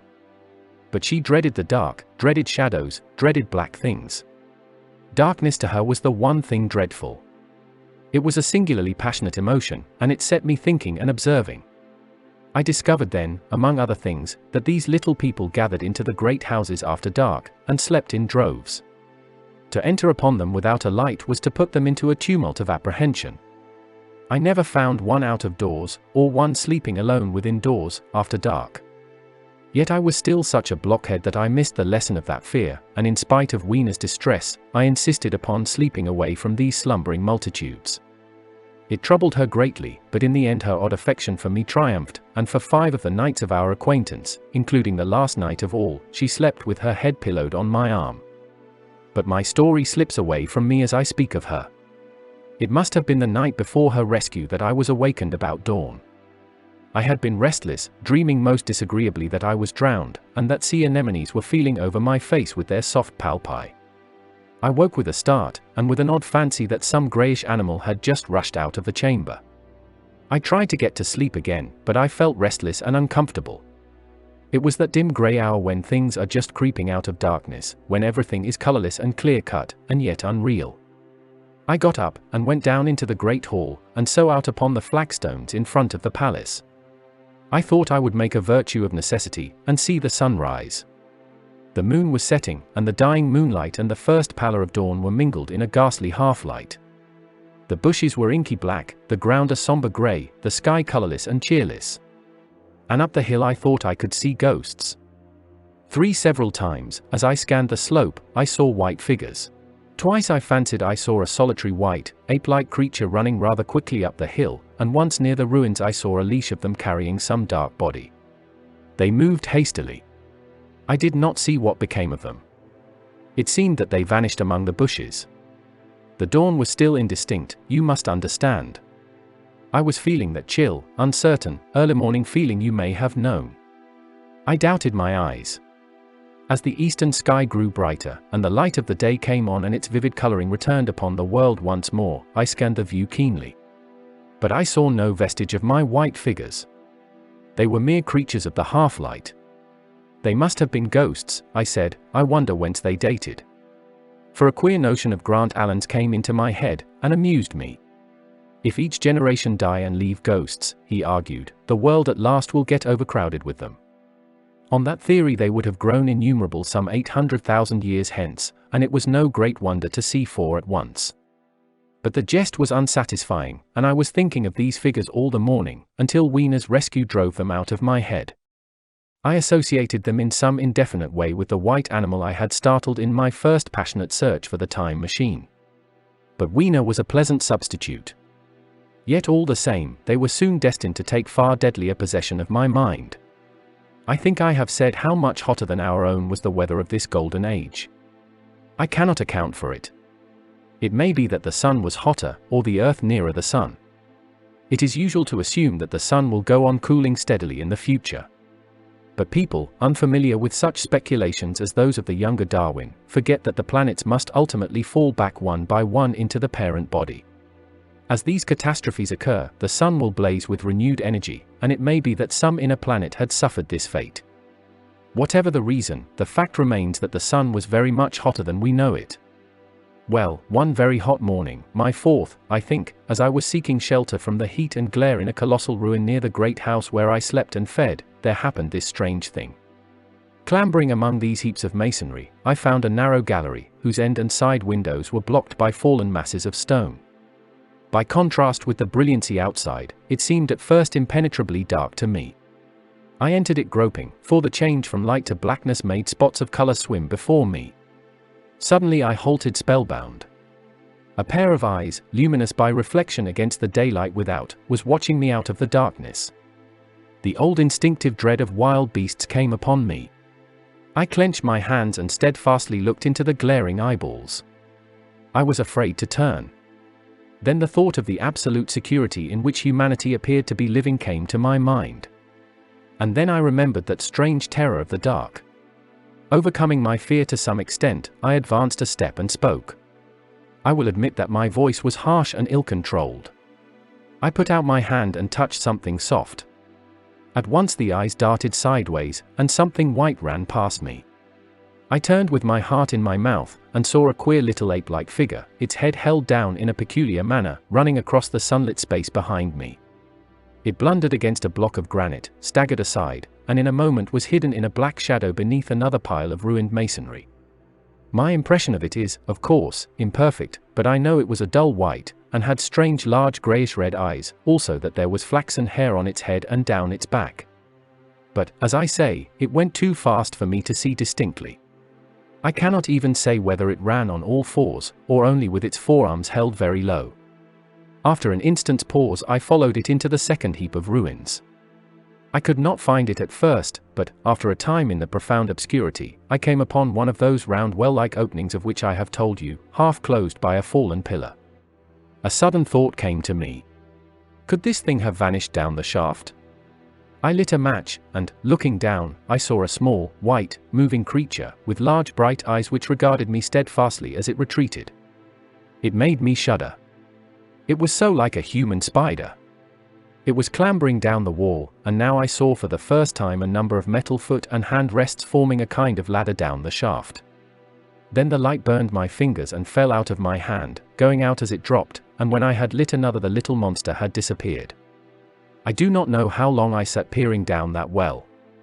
It was not for some time that I could succeed in persuading myself that the thing I had seen was human.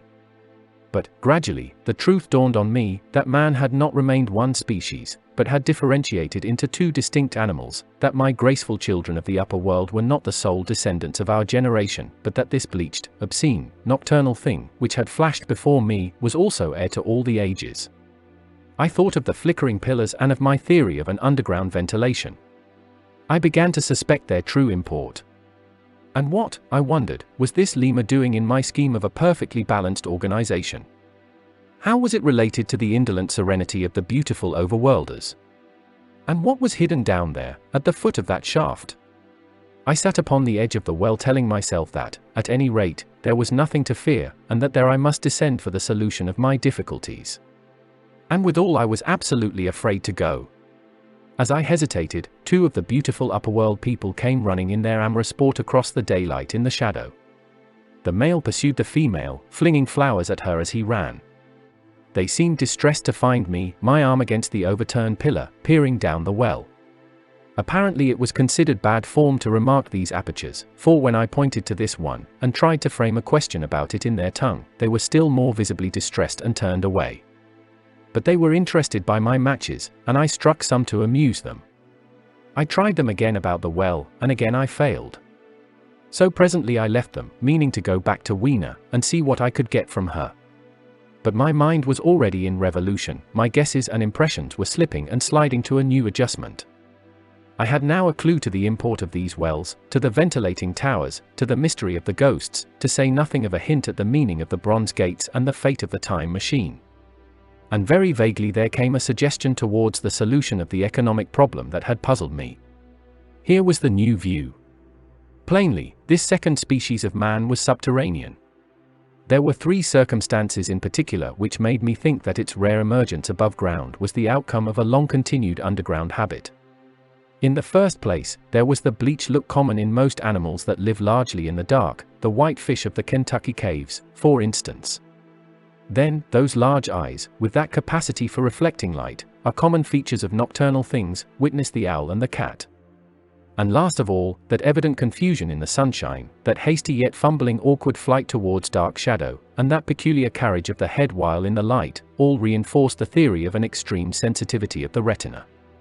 Beneath my feet, then, the earth must be tunneled enormously, and these tunnelings were the habitat of the new race. The presence of ventilating shafts and wells along the hill slopes, everywhere, in fact, except along the river valley, showed how universal were its ramifications. What so natural, then, as to assume that it was in this artificial underworld that such work as was necessary to the comfort of the daylight race was done? The notion was so plausible that I at once accepted it, and went on to assume the how of this splitting of the human species. I dare say you will anticipate the shape of my theory, though, for myself, I very soon felt that it fell far short of the truth. At first, proceeding from the problems of our own age, it seemed clear as daylight to me that the gradual widening of the present merely temporary and social difference between the capitalist and the laborer was the key to the whole position.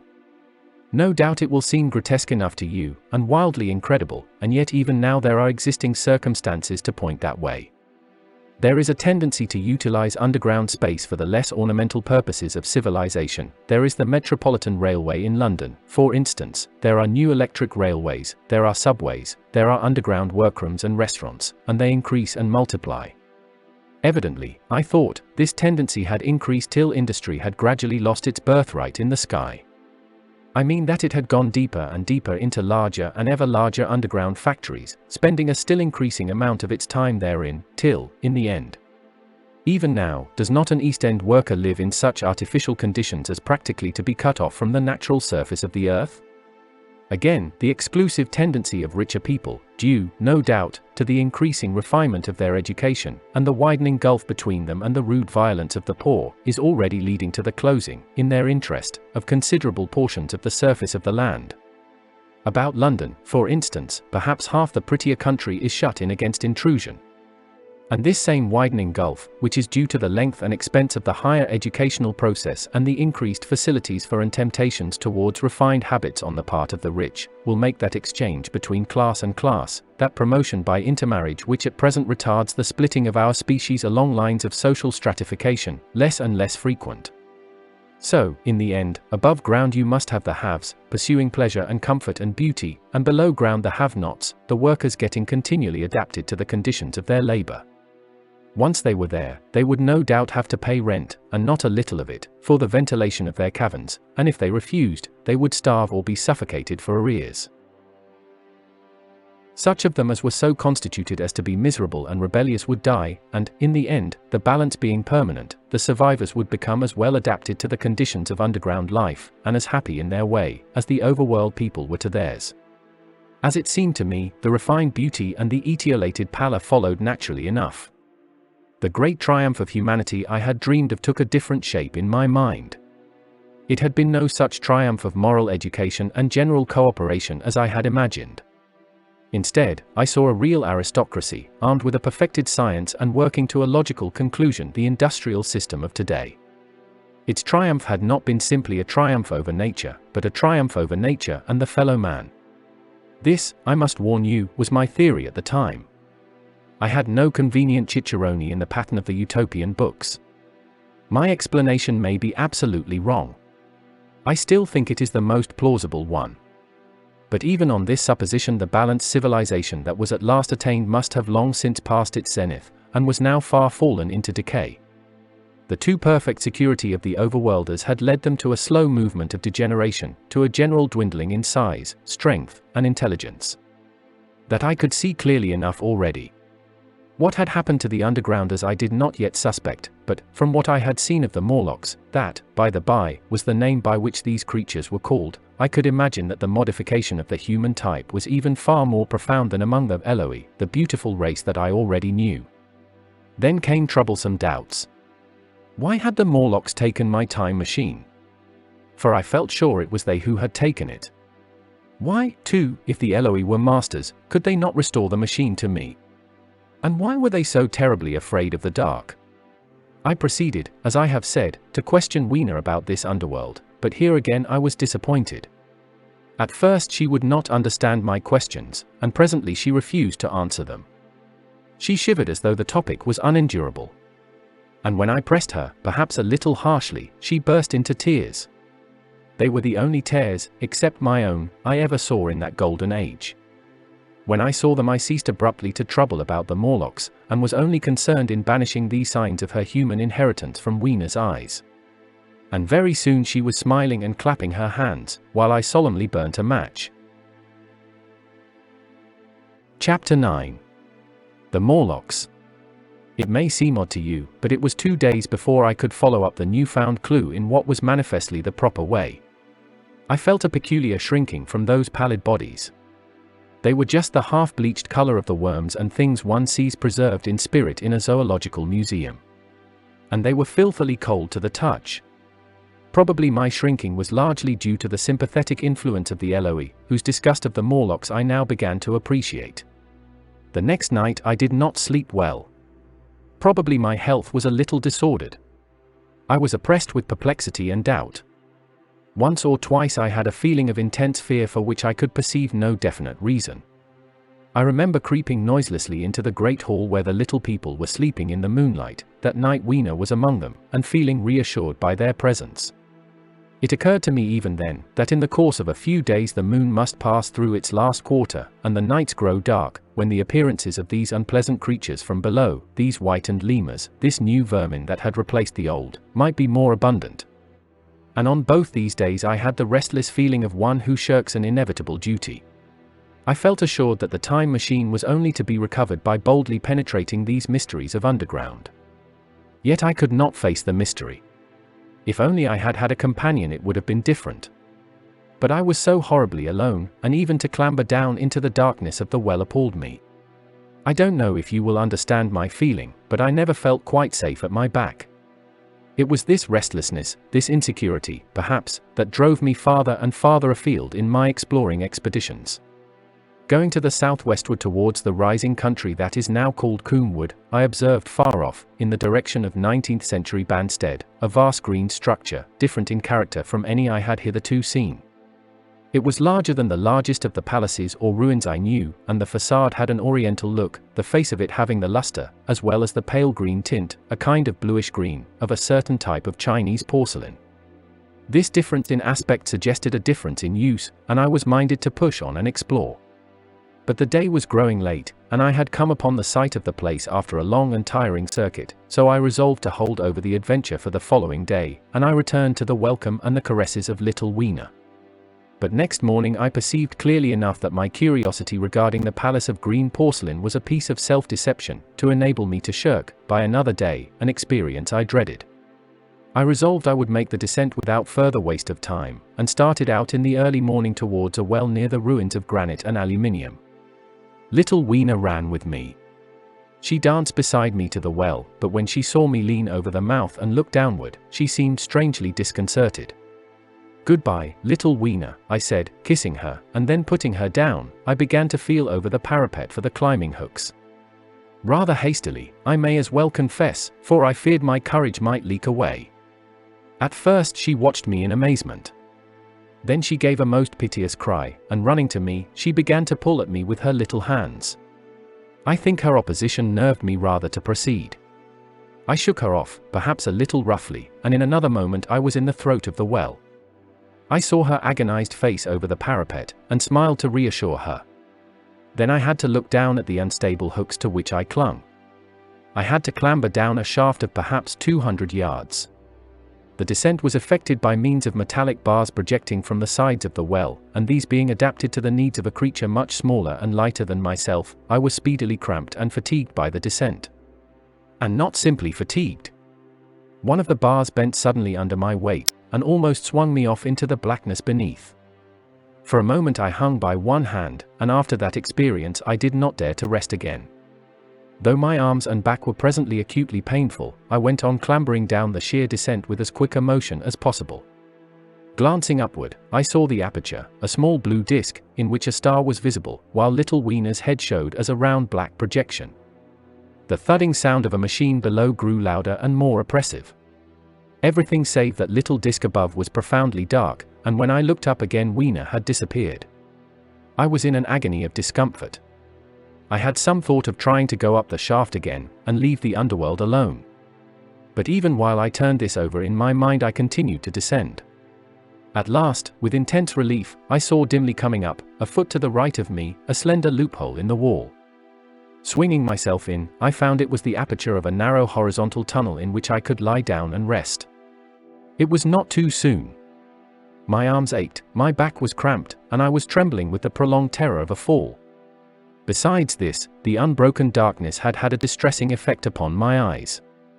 The air was full of the throb and hum of machinery pumping air down the shaft. I do not know how long I lay. I was aroused by a soft hand touching my face. Starting up in the darkness I snatched at my matches and, hastily striking one, I saw 3 stooping white creatures similar to the one I had seen above ground in the ruin, hastily retreating before the light. Living, as they did, in what appeared to me impenetrable darkness, their eyes were abnormally large and sensitive, just as are the pupils of the abysmal fishes, and they reflected the light in the same way.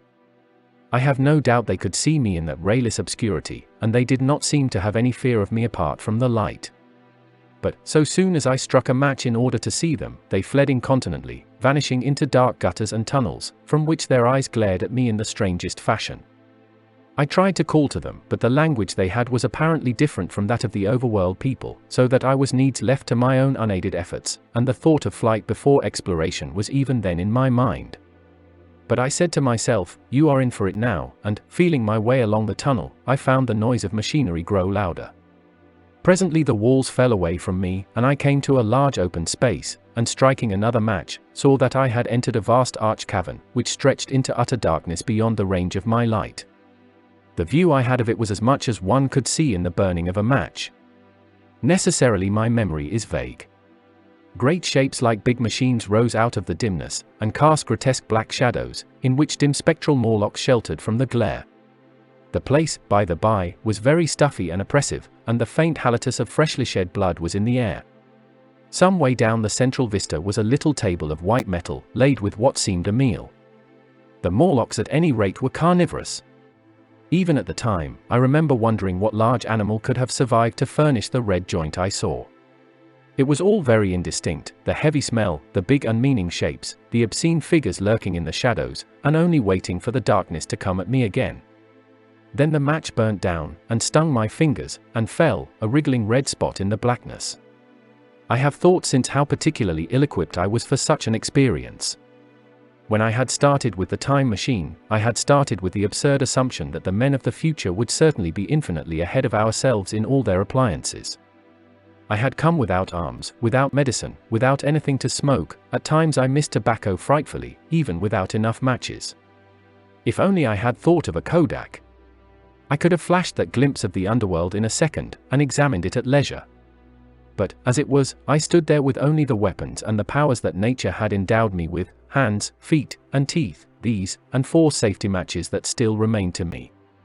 I was afraid to push my way in among all this machinery in the dark, and it was only with my last glimpse of light I discovered that my store of matches had run low. It had never occurred to me until that moment that there was any need to economize them, and I had wasted almost half the box in astonishing the overworlders, to whom fire was a novelty. Now, as I say, I had 4 left, and while I stood in the dark, a hand touched mine, lank fingers came feeling over my face, and I was sensible of a peculiar unpleasant odor. I fancied I heard the breathing of a crowd of those dreadful little beings about me. I felt the box of matches in my hand being gently disengaged, and other hands behind me plucking at my clothing. The sense of these unseen creatures examining me was indescribably unpleasant. The sudden realization of my ignorance of their ways of thinking and doing came home to me very vividly in the darkness. I shouted at them as loudly as I could. They started away, and then I could feel them approaching me again. They clutched at me more boldly, whispering odd sounds to each other. I shivered violently, and shouted again, rather discordantly. This time they were not so seriously alarmed, and they made a queer laughing noise as they came back at me. I will confess I was horribly frightened. I determined to strike another match and escape under the protection of its glare. I did so, and eking out the flicker with a scrap of paper from my pocket, I made good my retreat to the narrow tunnel. But I had scarce entered this when my light was blown out, and in the blackness I could hear the Morlocks rustling like wind among leaves, and pattering like the rain, as they hurried after me. In a moment I was clutched by several hands, and there was no mistaking that they were trying to haul me back. I struck another light, and waved it in their dazzled faces. You can scarce imagine how nauseatingly inhuman they looked, those pale, chinless faces and great, lidless, pinkish-grey eyes, as they stared in their blindness and bewilderment. But I did not stay to look, I promise you. I retreated again, and when my second match had ended, I struck my third. It had almost burnt through when I reached the opening into the shaft. I lay down on the edge, for the throb of the great pump below made me giddy. Then I felt sideways for the projecting hooks, and, as I did so, my feet were grasped from behind, and I was violently tugged backward. I lit my last match, and it incontinently went out.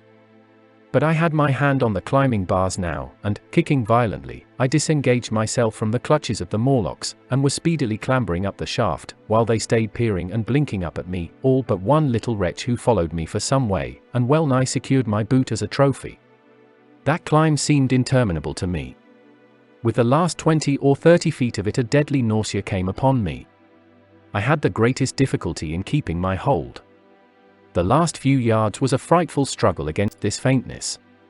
Several times my head swam, and I felt all the sensations of falling.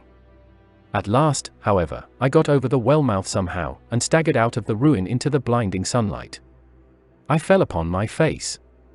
Even the soil smelt sweet and clean. Then I remember Weena kissing my hands and ears, and the voices of others among the Eloi. Then, for a time, I was insensible. Chapter 10. When night came. Now, indeed, I seemed in a worse case than before. Hitherto, except during my night's anguish at the loss of the time machine, I had felt a sustaining hope of ultimate escape, but that hope was staggered by these new discoveries.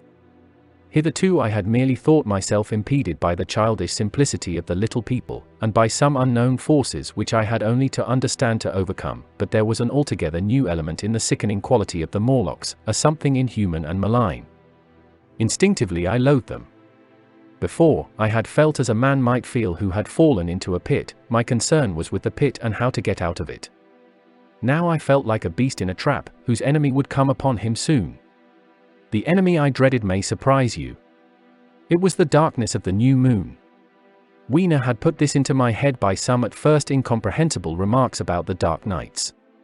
It was not now such a very difficult problem to guess what the coming dark nights might mean. The moon was on the wane, each night there was a longer interval of darkness. And I now understood to some slight degree at least the reason of the fear of the little upperworld people for the dark. I wondered vaguely what foul villainy it might be that the Morlocks did under the new moon. I felt pretty sure now that my second hypothesis was all wrong.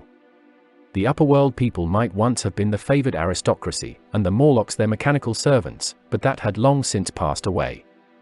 The two species that had resulted from the evolution of man were sliding down towards, or had already arrived at, an altogether new relationship. The Eloi, like the Carlovignan kings, had decayed to a mere beautiful futility. They still possessed the earth on sufferance, since the Morlocks, subterranean for innumerable generations, had come at last to find the daylit surface intolerable. And the Morlocks made their garments, I inferred, and maintained them in their habitual needs, perhaps through the survival of an old habit of service. They did it as a standing horse paws with his foot, or as a man enjoys killing animals in sport, because ancient and departed necessities had impressed it on the organism. But, clearly, the old order was already in part reversed. The nemesis of the delicate ones was creeping on apace. Ages ago, thousands of generations ago, man had thrust his brother man out of the ease and the sunshine.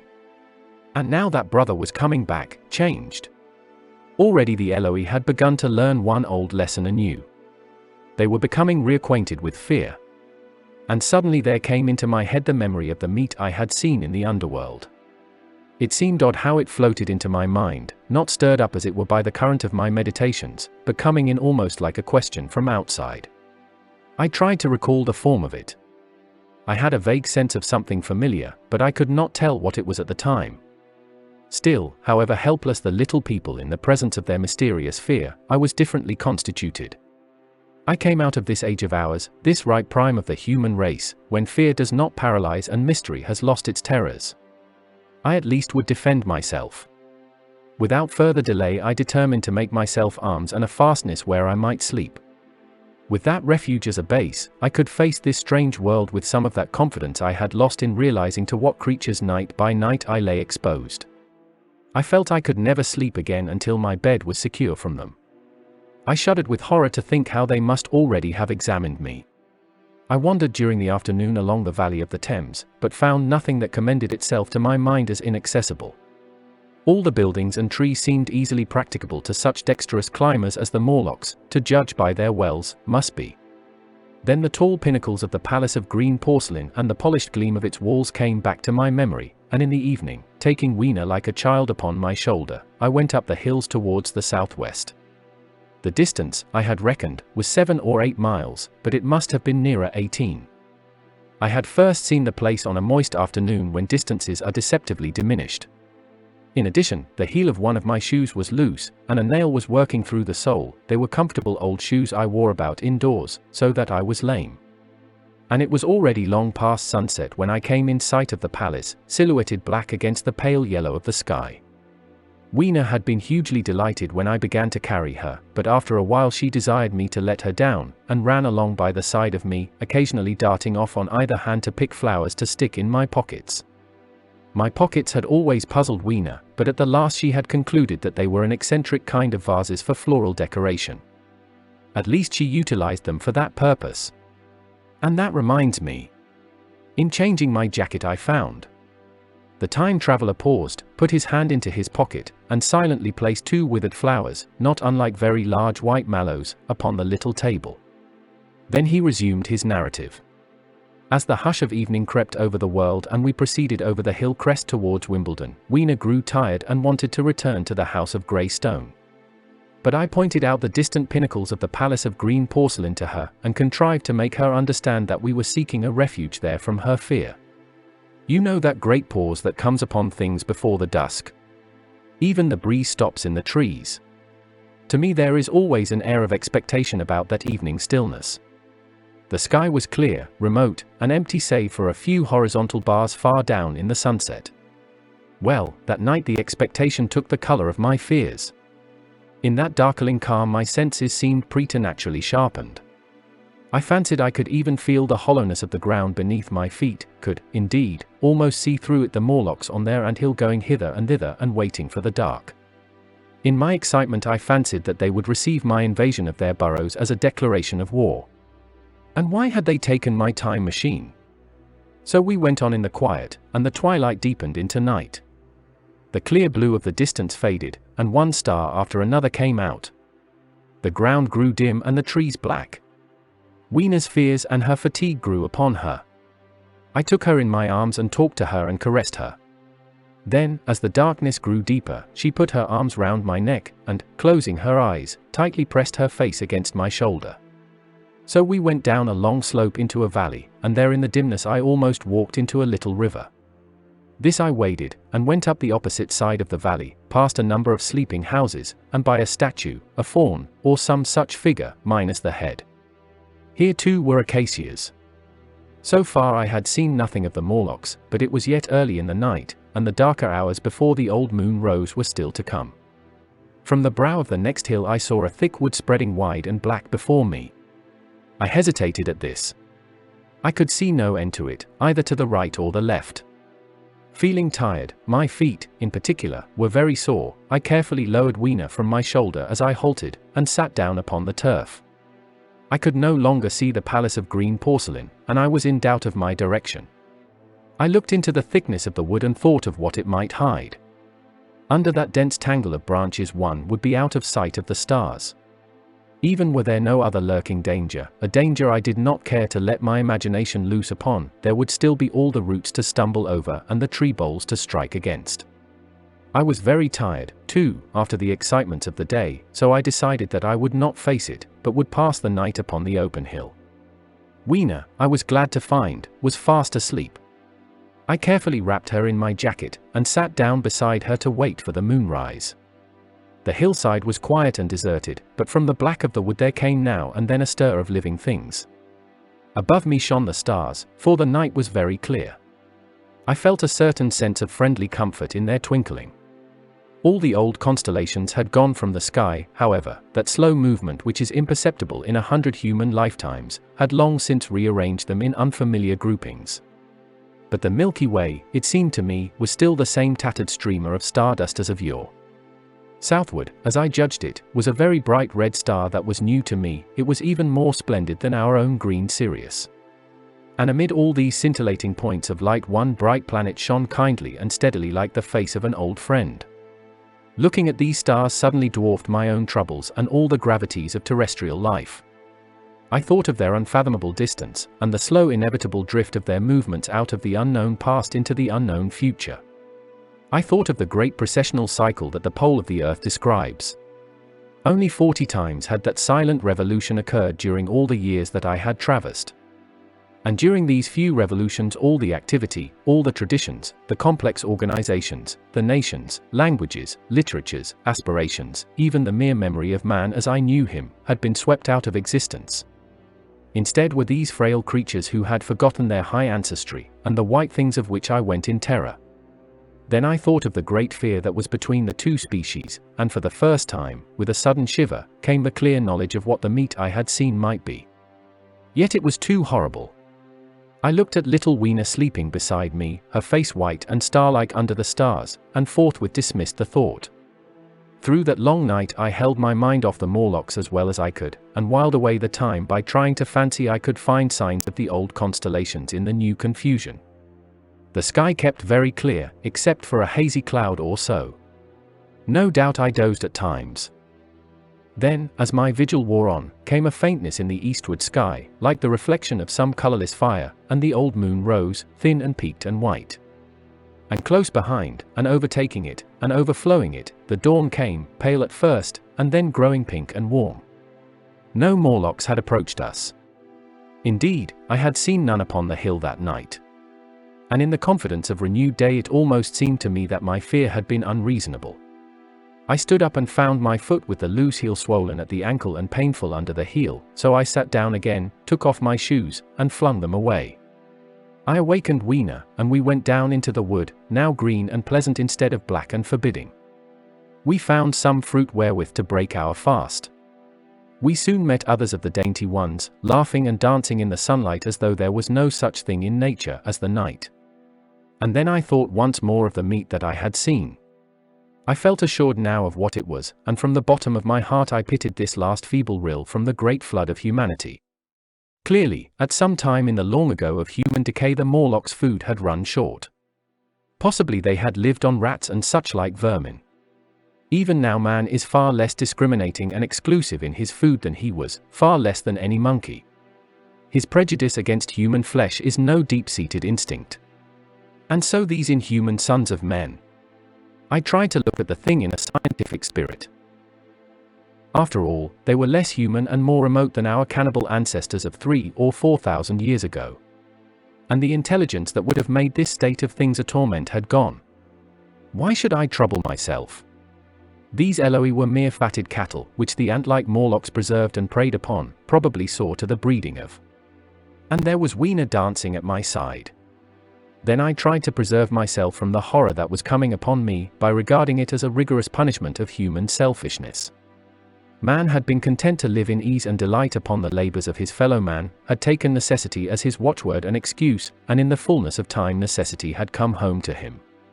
I even tried a Carlyle-like scorn of this wretched aristocracy in decay. But this attitude of mind was impossible. However great their intellectual degradation, the Eloi had kept too much of the human form not to claim my sympathy, and to make me perforce a sharer in their degradation and their fear. I had at that time very vague ideas as to the course I should pursue. My first was to secure some safe place of refuge, and to make myself such arms of metal or stone as I could contrive. That necessity was immediate.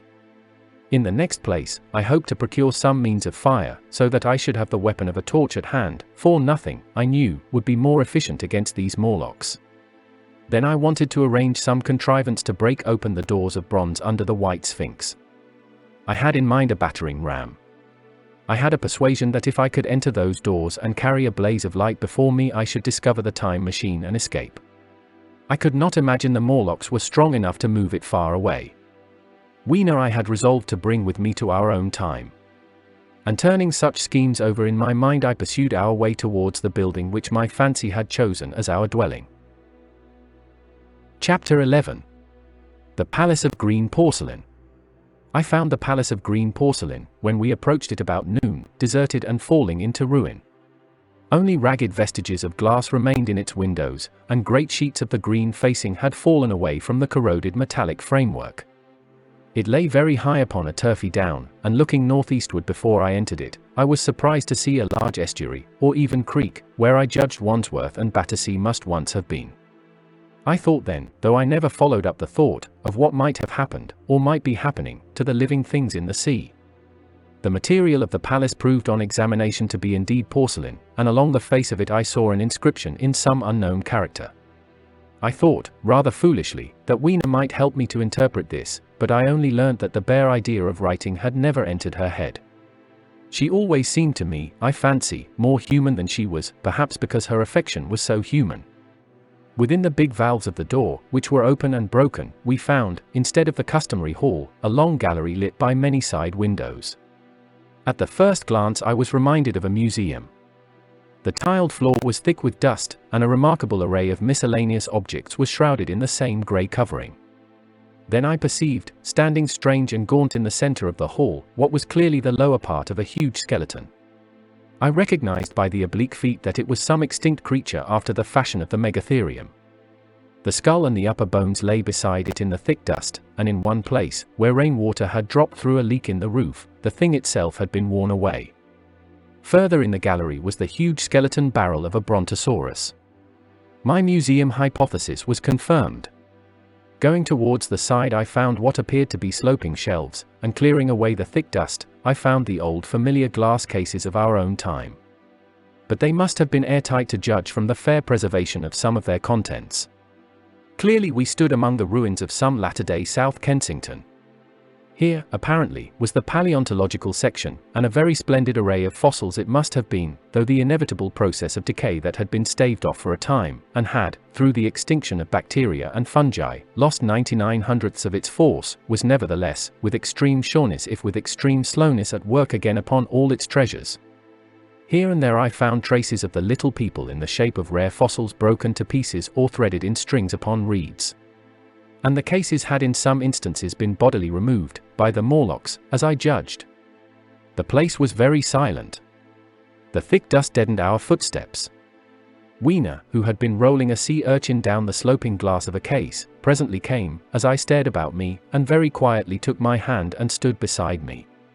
And at first I was so much surprised by this ancient monument of an intellectual age that I gave no thought to the possibilities it presented. Even my preoccupation about the time machine receded a little from my mind. To judge from the size of the place, this palace of green porcelain had a great deal more in it than a gallery of paleontology, possibly historical galleries, it might be, even a library. To me, at least in my present circumstances, these would be vastly more interesting than this spectacle of old-time geology in decay. Exploring, I found another short gallery running transversely to the first. This appeared to be devoted to minerals, and the sight of a block of sulfur set my mind running on gunpowder. But I could find no saltpeter, indeed, no nitrates of any kind. Doubtless they had deliquesced ages ago. Yet the sulfur hung in my mind, and set up a train of thinking. As for the rest of the contents of that gallery, though on the whole they were the best preserved of all I saw, I had little interest. I am no specialist in mineralogy, and I went on down a very ruinous aisle running parallel to the first hall I had entered. Apparently this section had been devoted to natural history, but everything had long since passed out of recognition. A few shriveled and blackened vestiges of what had once been stuffed animals, desiccated mummies in jars that had once held spirit, a brown dust of departed plants, that was all. I was sorry for that, because I should have been glad to trace the patient readjustments by which the conquest of animated nature had been attained. Then we came to a gallery of simply colossal proportions, but singularly ill-lit, the floor of it running downward at a slight angle from the end at which I entered.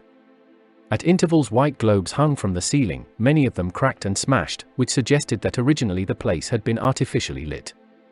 Here I was more in my element, for rising on either side of me were the huge bulks of big machines, all greatly corroded and many broken down, but some still fairly complete. You know I have a certain weakness for mechanism, and I was inclined to linger among these, the more so as for the most part they had the interest of puzzles, and I could make only the vaguest guesses at what they were for. I fancied that if I could solve their puzzles I should find myself in possession of powers that might be of use against the Morlocks. Suddenly Weena came very close to my side. So suddenly that she startled me. Had it not been for her I do not think I should have noticed that the floor of the gallery sloped at all. Footnote, it may be, of course, that the floor did not slope, but that the museum was built into the side of a hill. Ed. The end I had come in at was quite above ground, and was lit by rare slit-like windows.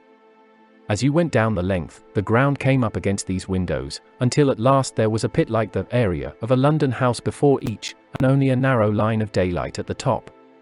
I went slowly along, puzzling about the machines, and had been too intent upon them to notice the gradual diminution of the light, until Weena's increasing apprehensions drew my attention.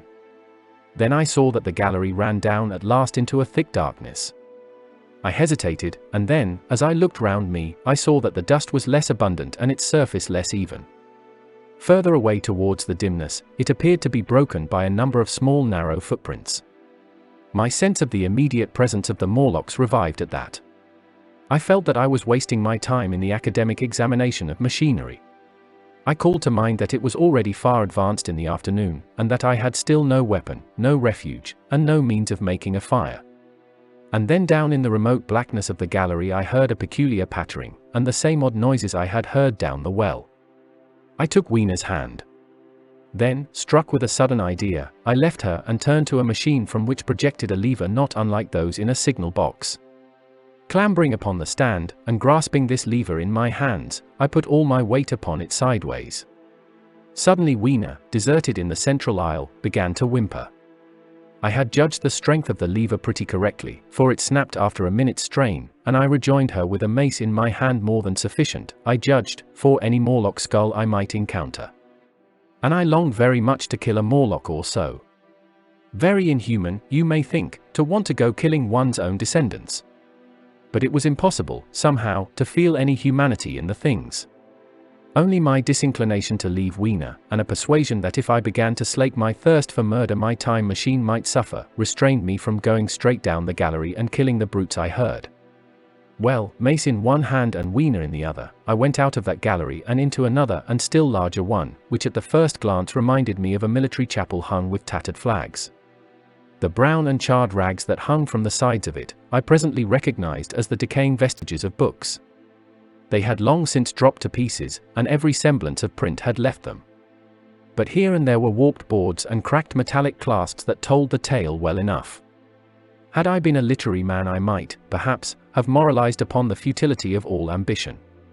But as it was, the thing that struck me with keenest force was the enormous waste of labor to which this somber wilderness of rotting paper testified. At the time I will confess that I thought chiefly of the philosophical transactions and my own 17 papers upon physical optics. Then, going up a broad staircase, we came to what may once have been a gallery of technical chemistry. And here I had not a little hope of useful discoveries. Except at one end where the roof had collapsed, this gallery was well preserved. I went eagerly to every unbroken case. And at last, in one of the really airtight cases, I found a box of matches. Very eagerly I tried them. They were perfectly good. They were not even damp. I turned to Weena. "Dance," I cried to her in her own tongue. For now I had a weapon indeed against the horrible creatures we feared. And so, in that derelict museum, upon the thick soft carpeting of dust, to Wiener's huge delight, I solemnly performed a kind of composite dance, whistling the Land of the Leal as cheerfully as I could. In part it was a modest can-can, in part a step dance, in part a skirt dance, so far as my tailcoat permitted, and in part original. For I am naturally inventive, as you know. Now, I still think that for this box of matches to have escaped the wear of time for immemorial years was a most strange, as for me it was a most fortunate, thing. Yet, oddly enough, I found a far unlikelier substance, and that was camphor. I found it in a sealed jar, that by chance, I suppose, had been really hermetically sealed. I fancied at first that it was paraffin wax, and smashed the glass accordingly. But the odor of camphor was unmistakable. In the universal decay this volatile substance had chanced to survive, perhaps through many thousands of centuries. It reminded me of a sepia painting I had once seen done from the ink of a fossil belemnite that must have perished and become fossilized millions of years ago.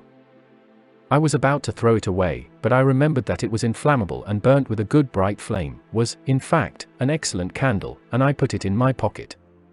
I found no explosives, however, nor any means of breaking down the bronze doors. As yet my iron crowbar was the most helpful thing I had chanced upon. Nevertheless I left that gallery greatly elated. I cannot tell you all the story of that long afternoon. It would require a great effort of memory to recall my explorations in at all the proper order. I remember a long gallery of rusting stands of arms, and how I hesitated between my crowbar and a hatchet or a sword. I could not carry both, however, and my bar of iron promised best against the bronze gates. There were numbers of guns, pistols, and rifles. The most were masses of rust, but many were of some new metal, and still fairly sound. But any cartridges or powder there may once have been had rotted into dust. One corner I saw was charred and shattered, perhaps, I thought, by an explosion among the specimens.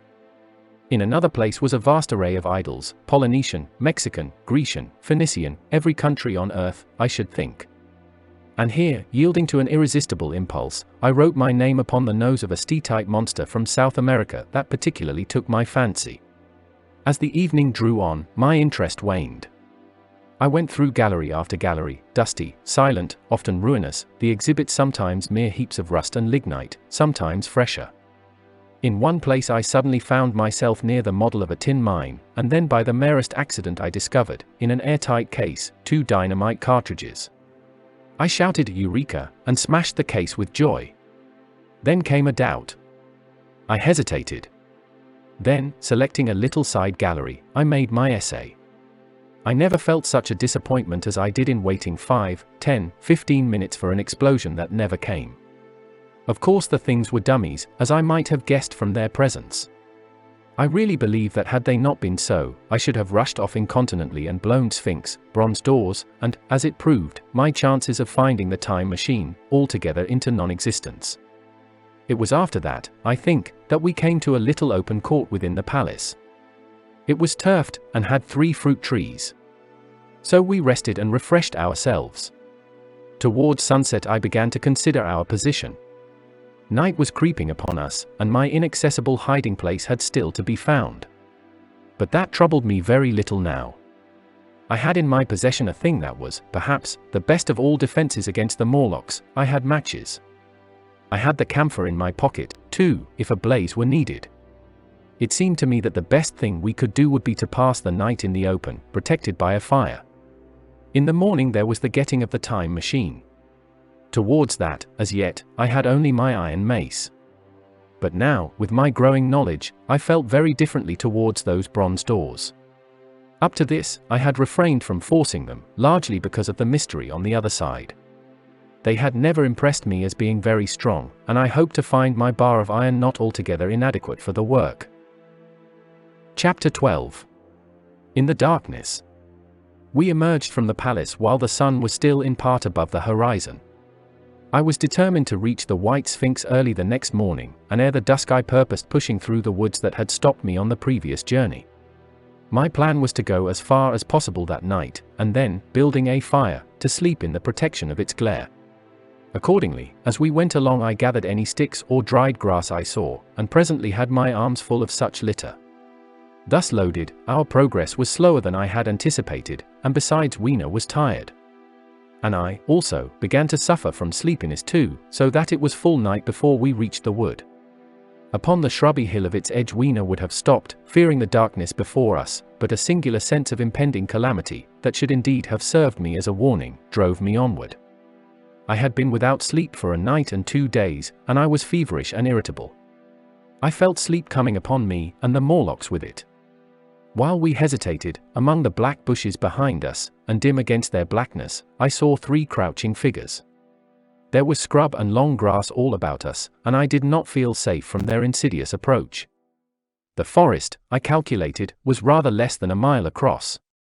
If we could get through it to the bare hillside, there, as it seemed to me, was an altogether safer resting place. I thought that with my matches and my camphor I could contrive to keep my path illuminated through the woods.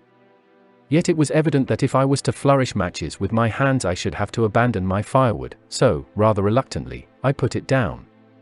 And then it came into my head that I would amaze our friends behind by lighting it. I was to discover the atrocious folly of this proceeding, but it came to my mind as an ingenious move for covering our retreat. I don't know if you have ever thought what a rare thing flame must be in the absence of man and in a temperate climate. The sun's heat is rarely strong enough to burn, even when it is focused by dewdrops, as is sometimes the case in more tropical districts.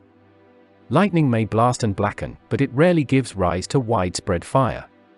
Decaying vegetation may occasionally smolder with the heat of its fermentation, but this rarely results in flame.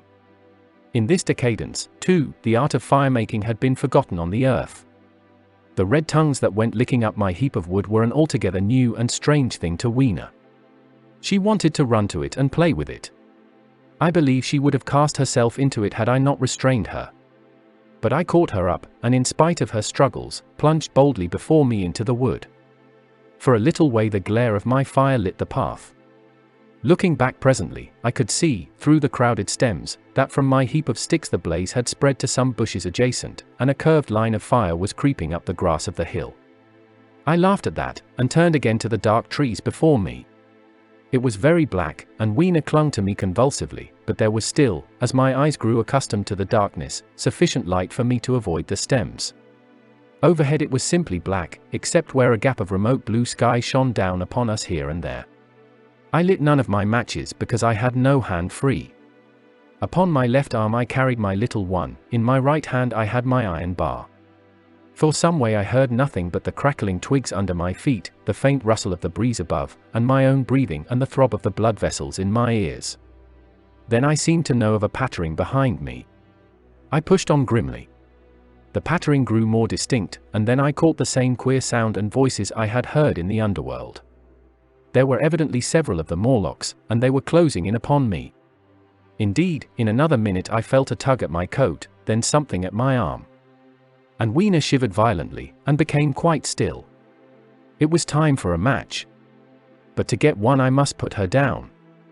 I did so, and, as I fumbled with my pocket, a struggle began in the darkness about my knees, perfectly silent on her part and with the same peculiar cooing sounds from the Morlocks. Soft little hands, too, were creeping over my coat and back, touching even my neck. Then the match scratched and fizzed.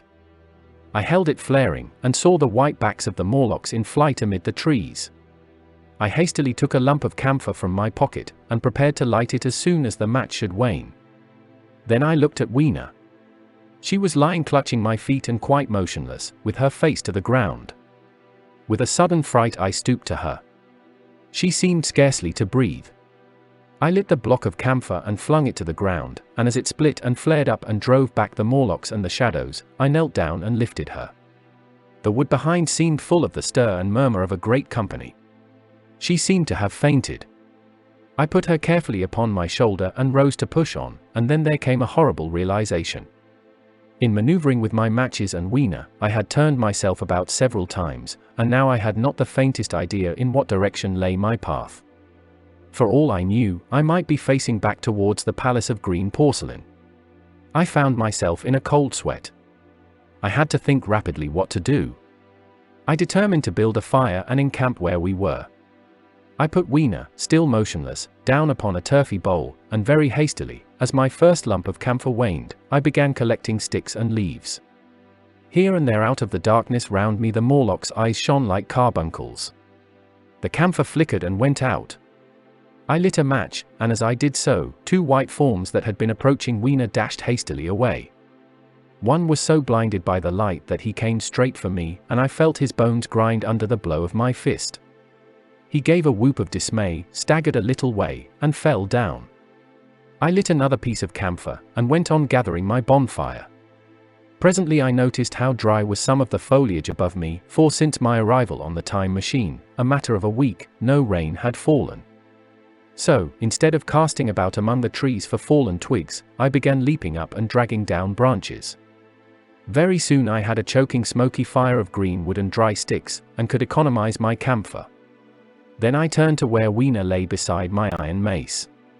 I tried what I could to revive her, but she lay like one dead. I could not even satisfy myself whether or not she breathed. Now, the smoke of the fire beat over towards me, and it must have made me heavy of a sudden.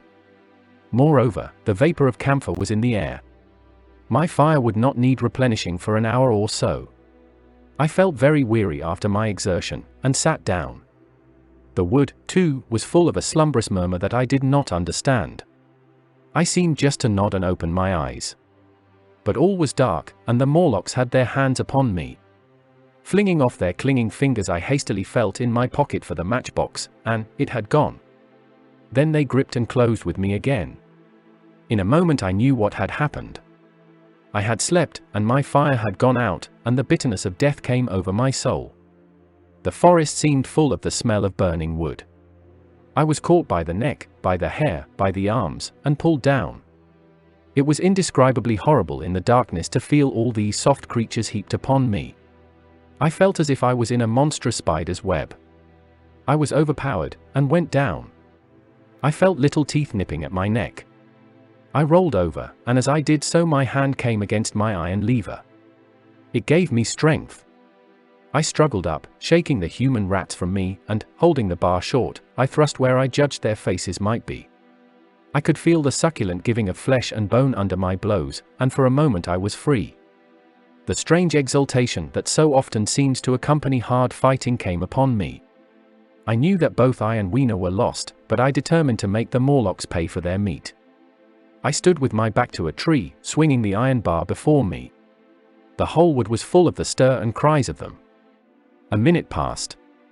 Their voices seemed to rise to a higher pitch of excitement, and their movements grew faster. Yet none came within reach. I stood glaring at the blackness. Then suddenly came hope. What if the Morlocks were afraid? And close on the heels of that came a strange thing. The darkness seemed to grow luminous. Very dimly I began to see the Morlocks about me, 3 battered at my feet, and then I recognized, with incredulous surprise, that the others were running, in an incessant stream, as it seemed, from behind me, and away through the wood in front. And their backs seemed no longer white, but reddish. As I stood agape, I saw a little red spark go drifting across a gap of starlight between the branches, and vanish. And at that I understood the smell of burning wood, the slumberous murmur that was growing now into a gusty roar, the red glow, and the Morlock's flight. Stepping out from behind my tree and looking back, I saw, through the black pillars of the nearer trees, the flames of the burning forest. It was my first fire coming after me. With that I looked for Weena, but she was gone. The hissing and crackling behind me, the explosive thud as each fresh tree burst into flame, left little time for reflection. My iron bar still gripped, I followed in the Morlock's path. It was a close race. Once the flames crept forward so swiftly on my right as I ran that I was outflanked and had to strike off to the left. But at last I emerged upon a small open space, and as I did so, a Morlock came blundering towards me, and past me, and went on straight into the fire. And now I was to see the most weird and horrible thing, I think, of all that I beheld in that future age. This whole space was as bright as day with the reflection of the fire. In the center was a hillock or tumulus, surmounted by a scorched hawthorn. Beyond this was another arm of the burning forest, with yellow tongues already writhing from it, completely encircling the space with a fence of fire. Upon the hillside were some 30 or 40 Morlocks, dazzled by the light and heat, and blundering hither and thither against each other in their bewilderment. At first I did not realize their blindness, and struck furiously at them with my bar, in a frenzy of fear, as they approached me, killing one and crippling several more. But when I had watched the gestures of one of them groping under the hawthorn against the red sky, and heard their moans, I was assured of their absolute helplessness and misery in the glare, and I struck no more of them. Yet every now and then one would come straight towards me, setting loose a quivering horror that made me quick to elude him. At one time the flames died down somewhat, and I feared the foul creatures would presently be able to see me. I was thinking of beginning the fight by killing some of them before this should happen, but the fire burst out again brightly, and I stayed my hand. I walked about the hill among them and avoided them, looking for some trace of Weena. But Weena was gone. At last I sat down on the summit of the hillock, and watched this strange incredible company of blind things groping to and fro, and making uncanny noises to each other, as the glare of the fire beat on them. The coiling uprush of smoke streamed across the sky, and through the rare tatters of that red canopy, remote as though they belonged to another universe, shone the little stars. 2 or 3 Morlocks came blundering into me, and I drove them off with blows of my fists, trembling as I did so. For the most part of that night I was persuaded it was a nightmare. I bit myself and screamed in a passionate desire to awake. I beat the ground with my hands, and got up and sat down again, and wandered here and there, and again sat down. Then I would fall to rubbing my eyes and calling upon God to let me awake. Thrice I saw Morlocks put their heads down in a kind of agony and rush into the flames. But, at last, above the subsiding red of the fire, above the streaming masses of black smoke and the whitening and blackening tree stumps, and the diminishing numbers of these dim creatures, came the white light of the day. I searched again for traces of Weena, but there were none. It was plain that they had left her poor little body in the forest. I cannot describe how it relieved me to think that it had escaped the awful fate to which it seemed destined. As I thought of that, I was almost moved to begin a massacre of the helpless abominations about me, but I contained myself. The hillock, as I have said, was a kind of island in the forest. From its summit I could now make out through a haze of smoke the palace of green porcelain, and from that I could get my bearings for the white Sphinx. And so, leaving the remnant of these damned souls still going hither and thither and moaning, as the day grew clearer, I tied some grass about my feet and limped on across smoking ashes and among black stems that still pulsated internally with fire, towards the hiding place of the time machine. I walked slowly, for I was almost exhausted, as well as lame, and I felt the intensest wretchedness for the horrible death of little Weena. It seemed an overwhelming calamity. Now, in this old familiar room, it is more like the sorrow of a dream than an actual loss. But that morning it left me absolutely lonely again, terribly alone. I began to think of this house of mine, of this fireside, of some of you, and with such thoughts came a longing that was pain. But, as I walked over the smoking ashes under the bright morning sky, I made a discovery. In my trouser pocket were still some loose matches. The box must have leaked before it was lost. Chapter 13. The Trap of the White Sphinx. About 8 or 9 in the morning I came to the same seat of yellow metal from which I had viewed the world upon the evening of my arrival.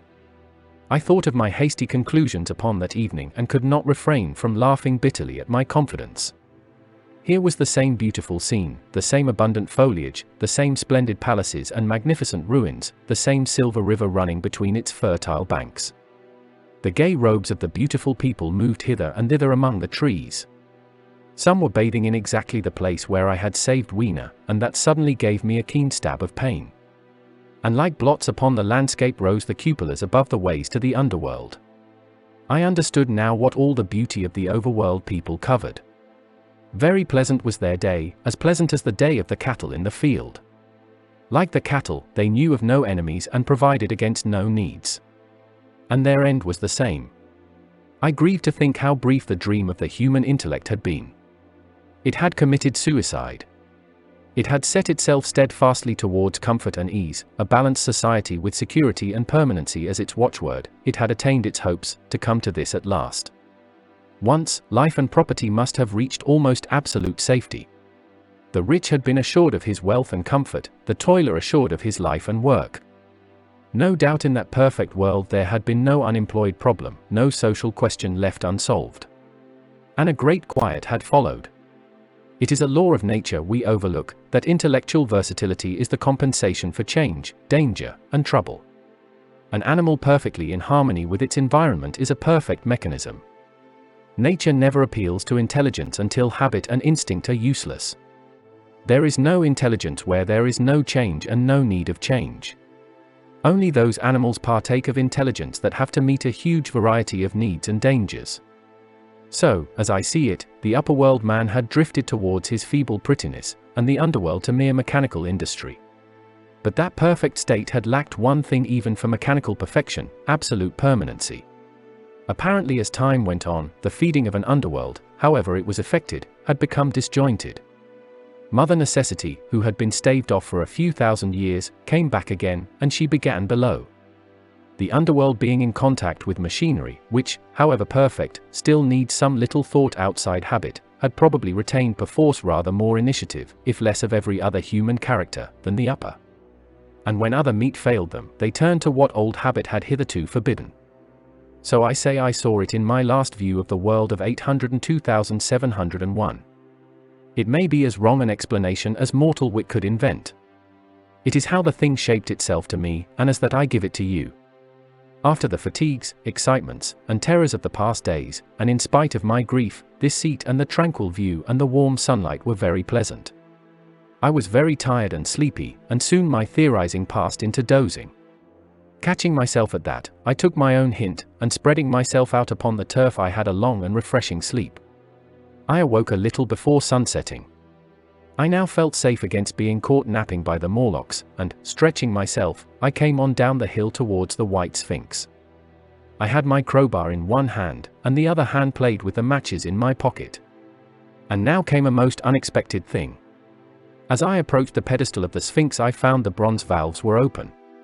They had slid down into grooves.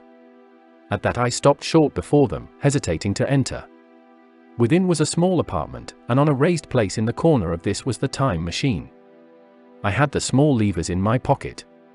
So here, after all my elaborate preparations for the siege of the White Sphinx, was a meek surrender. I threw my iron bar away, almost sorry not to use it. A sudden thought came into my head as I stooped towards the portal. For once, at least, I grasped the mental operations of the Morlocks. Suppressing a strong inclination to laugh, I stepped through the bronze frame and up to the time machine. I was surprised to find it had been carefully oiled and cleaned. I have suspected since that the Morlocks had even partially taken it to pieces while trying in their dim way to grasp its purpose. Now as I stood and examined it, finding a pleasure in the mere touch of the contrivance, the thing I had expected happened. The bronze panel suddenly slid up and struck the frame with a clang. I was in the dark, trapped. So the Morlocks thought. At that I chuckled gleefully. I could already hear their murmuring laughter as they came towards me. Very calmly I tried to strike the match. I had only to fix on the levers and depart then like a ghost. But I had overlooked one little thing. The matches were of that abominable kind that light only on the box. You may imagine how all my calm vanished. The little brutes were close upon me. One touched me. I made a sweeping blow in the dark at them with the levers, and began to scramble into the saddle of the machine. Then came one hand upon me and then another.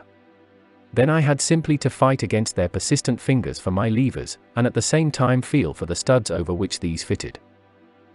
Indeed, they almost got away from me. As it slipped from my hand, I had to, but in the dark with my head, I could hear the Morlock skull ring, to recover it.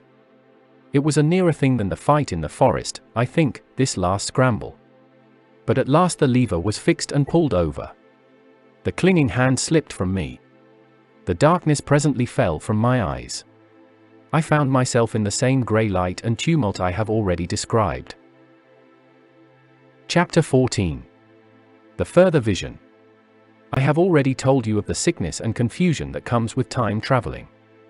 And this time I was not seated properly in the saddle, but sideways and in an unstable fashion. For an indefinite time I clung to the machine as it swayed and vibrated, quite unheeding how I went, and when I brought myself to look at the dials again I was amazed to find where I had arrived. One dial records days, and another thousands of days, another millions of days, and another thousands of millions. Now, instead of reversing the levers, I had pulled them over so as to go forward with them, and when I came to look at these indicators I found that the thousands hand was sweeping round as fast as the seconds hand of a watch, into futurity. As I drove on, a peculiar change crept over the appearance of things. The palpitating grayness grew darker, then, though I was still traveling with prodigious velocity, the blinking succession of day and night, which was usually indicative of a slower pace, returned, and grew more and more marked. This puzzled me very much at first. The alternations of night and day grew slower, and so did the passage of the sun across the sky, until they seemed to stretch through centuries. At last a steady twilight brooded over the earth, a twilight only broken now and then when a comet glared across the darkening sky. The band of light that had indicated the sun had long since disappeared, for the sun had ceased to set, it simply rose and fell in the west, and grew ever broader and more red. All trace of the moon had vanished. The circling of the stars, growing slower and slower, had given place to creeping points of light. At last, some time before I stopped, the sun, red and very large, halted motionless upon the horizon, a vast dome glowing with a dull heat, and now and then suffering a momentary extinction. At one time it had for a little while glowed more brilliantly again, but it speedily reverted to its sullen red heat. I perceived by this slowing down of its rising and setting that the work of the tidal drag was done. The earth had come to rest with one face to the sun, even as in our own time the moon faces the earth. Very cautiously, for I remembered my former headlong fall, I began to reverse my motion. Slower and slower went the circling hands until the thousandth one seemed motionless and the daily one was no longer a mere mist upon its scale. Still slower, until the dim outlines of a desolate beach grew visible. I stopped very gently and sat upon the time machine, looking round. The sky was no longer blue. Northeastward it was inky black, and out of the blackness shone brightly and steadily the pale white stars.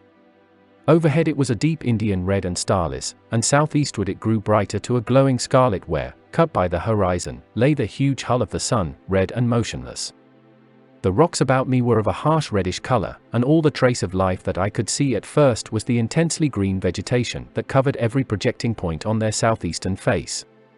It was the same rich green that one sees on forest moss or on the lichen in caves, plants which like these grow in a perpetual twilight. The machine was standing on a sloping beach. The sea stretched away to the southwest, to rise into a sharp bright horizon against the wan sky. There were no breakers and no waves, for not a breath of wind was stirring. Only a slight oily swell rose and fell like a gentle breathing, and showed that the eternal sea was still moving and living. And along the margin where the water sometimes broke was a thick incrustation of salt, pink under the lurid sky. There was a sense of oppression in my head, and I noticed that I was breathing very fast. The sensation reminded me of my only experience of mountaineering, and from that I judged the air to be more rarefied than it is now. Far away up the desolate slope I heard a harsh scream, and saw a thing like a huge white butterfly go slanting and fluttering up into the sky and, circling, disappear over some low hillocks beyond. The sound of its voice was so dismal that I shivered and seated myself more firmly upon the machine. Looking round me again, I saw that, quite near, what I had taken to be a reddish mass of rock was moving slowly towards me. Then I saw the thing was really a monstrous crab-like creature. Can you imagine a crab as large as yonder table, with its many legs moving slowly and uncertainly, its big claws swaying, its long antennae, like carters' whips, waving and feeling, and its stalked eyes gleaming at you on either side of its metallic front? Its back was corrugated and ornamented with ungainly bosses, and a greenish incrustation blotched it here and there. I could see the many palpi of its complicated mouth flickering and feeling as it moved. As I stared at this sinister apparition crawling towards me, I felt a tickling on my cheek as though a fly had lighted there. I tried to brush it away with my hand, but in a moment it returned, and almost immediately came another by my ear. I struck at this, and caught something thread-like. It was drawn swiftly out of my hand. With a frightful qualm, I turned, and I saw that I had grasped the antenna of another monster crab that stood just behind me. Its evil eyes were wriggling on their stalks, its mouth was all alive with appetite, and its vast ungainly claws, smeared with an algal slime, were descending upon me. In a moment my hand was on the lever, and I had placed a month between myself and these monsters. But I was still on the same beach, and I saw them distinctly now as soon as I stopped. Dozens of them seemed to be crawling here and there, in the somber light, among the foliated sheets of intense green. I cannot convey the sense of abominable desolation that hung over the world. The red eastern sky, the northward blackness, the salt Dead Sea, the stony beach crawling with these foul, slow-stirring monsters, the uniform poisonous-looking green of the lichenous plants, the thin air that hurts one's lungs, all contributed to an appalling effect. I moved on 100 years, and there was the same red sun, a little larger, a little duller, the same dying sea, the same chill air, and the same crowd of earthy crustacea creeping in and out among the green weed and the red rocks. And in the westward sky, I saw a curved pale line like a vast new moon. So I traveled, stopping ever and again, in great strides of 1,000 years or more, drawn on by the mystery of the earth's fate, watching with a strained fascination the sun grow larger and duller in the westward sky, and the life of the old earth ebb away. At last, more than 30 million years hence, the huge red-hot dome of the sun had come to obscure nearly a tenth part of the darkling heavens. Then I stopped once more, for the crawling multitude of crabs had disappeared, and the red beach, save for its livid green liverworts and lichens, seemed lifeless. And now it was flecked with white. A bitter cold assailed me. Rare white flakes ever and again came eddying down. To the northeastward, the glare of snow lay under the starlight of the sable sky, and I could see an undulating crest of hillocks pinkish white. There were fringes of ice along the sea margin, with drifting masses farther out, but the main expanse of that salt ocean, all bloody under the eternal sunset, was still unfrozen. I looked about me to see if any traces of animal life remained. A certain indefinable apprehension still kept me in the saddle of the machine. But I saw nothing moving, in earth or sky or sea. The green slime on the rocks alone testified that life was not extinct. A shallow sandbank had appeared in the sea and the water had receded from the beach. I fancied I saw some black object flopping about upon this bank, but it became motionless as I looked at it, and I judged that my eye had been deceived, and that the black object was merely a rock. The stars in the sky were intensely bright and seemed to me to twinkle very little. Suddenly I noticed that the circular westward outline of the sun had changed, that a concavity, a bay, had appeared in the curve. I saw this grow larger. For a minute perhaps I stared aghast at this blackness that was creeping over the day, and then I realized that an eclipse was beginning. Either the moon or the planet Mercury was passing across the sun's disk. Naturally, at first I took it to be the moon, but there is much to incline me to believe that what I really saw was the transit of an inner planet passing very near to the earth. The darkness grew apace, a cold wind began to blow in freshening gusts from the east, and the showering white flakes in the air increased in number. From the edge of the sea came a ripple and whisper. Beyond these lifeless sounds the world was silent. Silent? It would be hard to convey the stillness of it. All the sounds of man, the bleating of sheep, the cries of birds, the hum of insects, the stir that makes the background of our lives, all that was over. As the darkness thickened, the eddying flakes grew more abundant, dancing before my eyes, and the cold of the air more intense. At last, one by one, swiftly, one after the other, the white peaks of the distant hills vanished into blackness. The breeze rose to a moaning wind. I saw the black central shadow of the eclipse sweeping towards me. In another moment the pale stars alone were visible. All else was rayless obscurity. The sky was absolutely black. A horror of this great darkness came on me. The cold, that smote to my marrow, and the pain I felt in breathing, overcame me. I shivered, and a deadly nausea seized me. Then like a red-hot bow in the sky appeared the edge of the sun. I got off the machine to recover myself. I felt giddy and incapable of facing the return journey. As I stood sick and confused I saw again the moving thing upon the shoal. There was no mistake now that it was a moving thing, against the red water of the sea. It was a round thing, the size of a football perhaps, or, it may be, bigger, and tentacles trailed down from it. It seemed black against the weltering blood-red water, and it was hopping fitfully about. Then I felt I was fainting. But a terrible dread of lying helpless in that remote and awful twilight sustained me while I clambered upon the saddle. Chapter 15. The Time Traveler's Return. So I came back. For a long time I must have been insensible upon the machine. The blinking succession of the days and nights was resumed, the sun got golden again, the sky blue. I breathed with greater freedom. The fluctuating contours of the land ebbed and flowed. The hands spun backward upon the dials. At last I saw again the dim shadows of houses, the evidences of decadent humanity. These, too, changed and passed, and others came. Presently, when the million dial was at 0, I slackened speed. I began to recognize our own pretty and familiar architecture. The thousand's hand ran back to the starting point, the night and day flapped slower and slower. Then the old walls of the laboratory came round me. Very gently, now, I slowed the mechanism down. I saw one little thing that seemed odd to me. I think I have told you that when I set out, before my velocity became very high, Mrs. Watchett had walked across the room, traveling, as it seemed to me, like a rocket. As I returned, I passed again across that minute when she traversed the laboratory. But now her every motion appeared to be the exact inversion of her previous ones. The door at the lower end opened, and she glided quietly up the laboratory, back foremost, and disappeared behind the door by which she had previously entered. Just before that I seemed to see Hillier for a moment, but he passed like a flash. Then I stopped the machine, and saw about me again the old familiar laboratory, my tools, my appliances just as I had left them. I got off the thing very shakily, and sat down upon my bench. For several minutes I trembled violently. Then I became calmer. Around me was my old workshop again, exactly as it had been. I might have slept there, and the whole thing have been a dream. And yet, not exactly. The thing had started from the southeast corner of the laboratory. It had come to rest again in the northwest, against the wall where you saw it.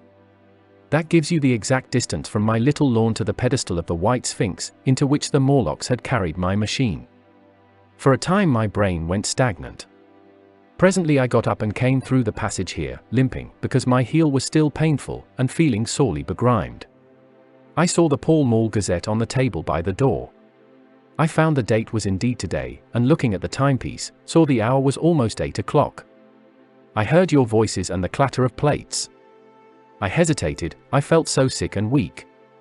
Then I sniffed good wholesome meat, and opened the door on you. You know the rest. I washed, and dined, and now I am telling you the story.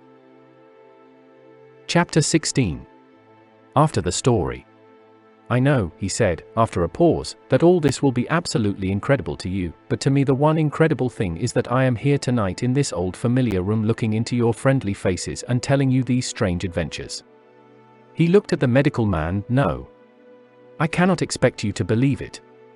Take it as a lie, or a prophecy. Say I dreamed it in the workshop. Consider I have been speculating upon the destinies of our race, until I have hatched this fiction. Treat my assertion of its truth as a mere stroke of art to enhance its interest. And taking it as a story, what do you think of it? He took up his pipe, and began, in his old accustomed manner, to tap with it nervously upon the bars of the grate. There was a momentary stillness. Then chairs began to creak and shoes to scrape upon the carpet.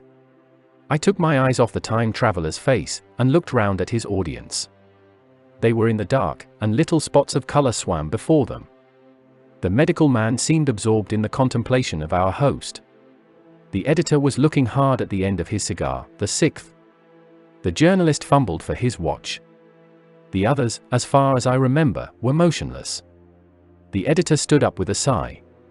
What a pity it is you're not a writer of stories, he said, putting his hand on the time traveler's shoulder. You don't believe it?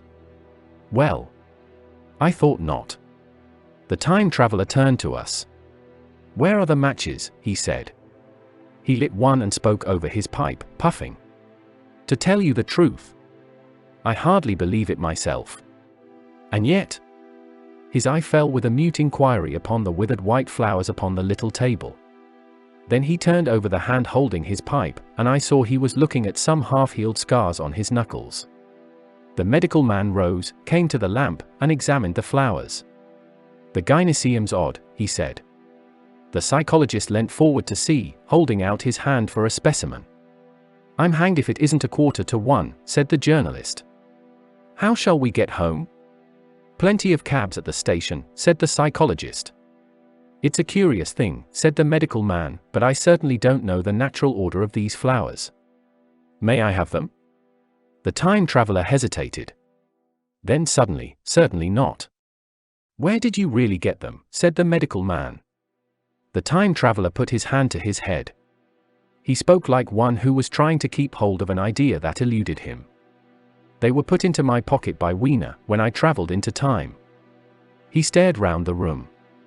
I'm damned if it isn't all going. This room and you and the atmosphere of every day is too much for my memory. Did I ever make a time machine, or a model of a time machine? Or is it all only a dream?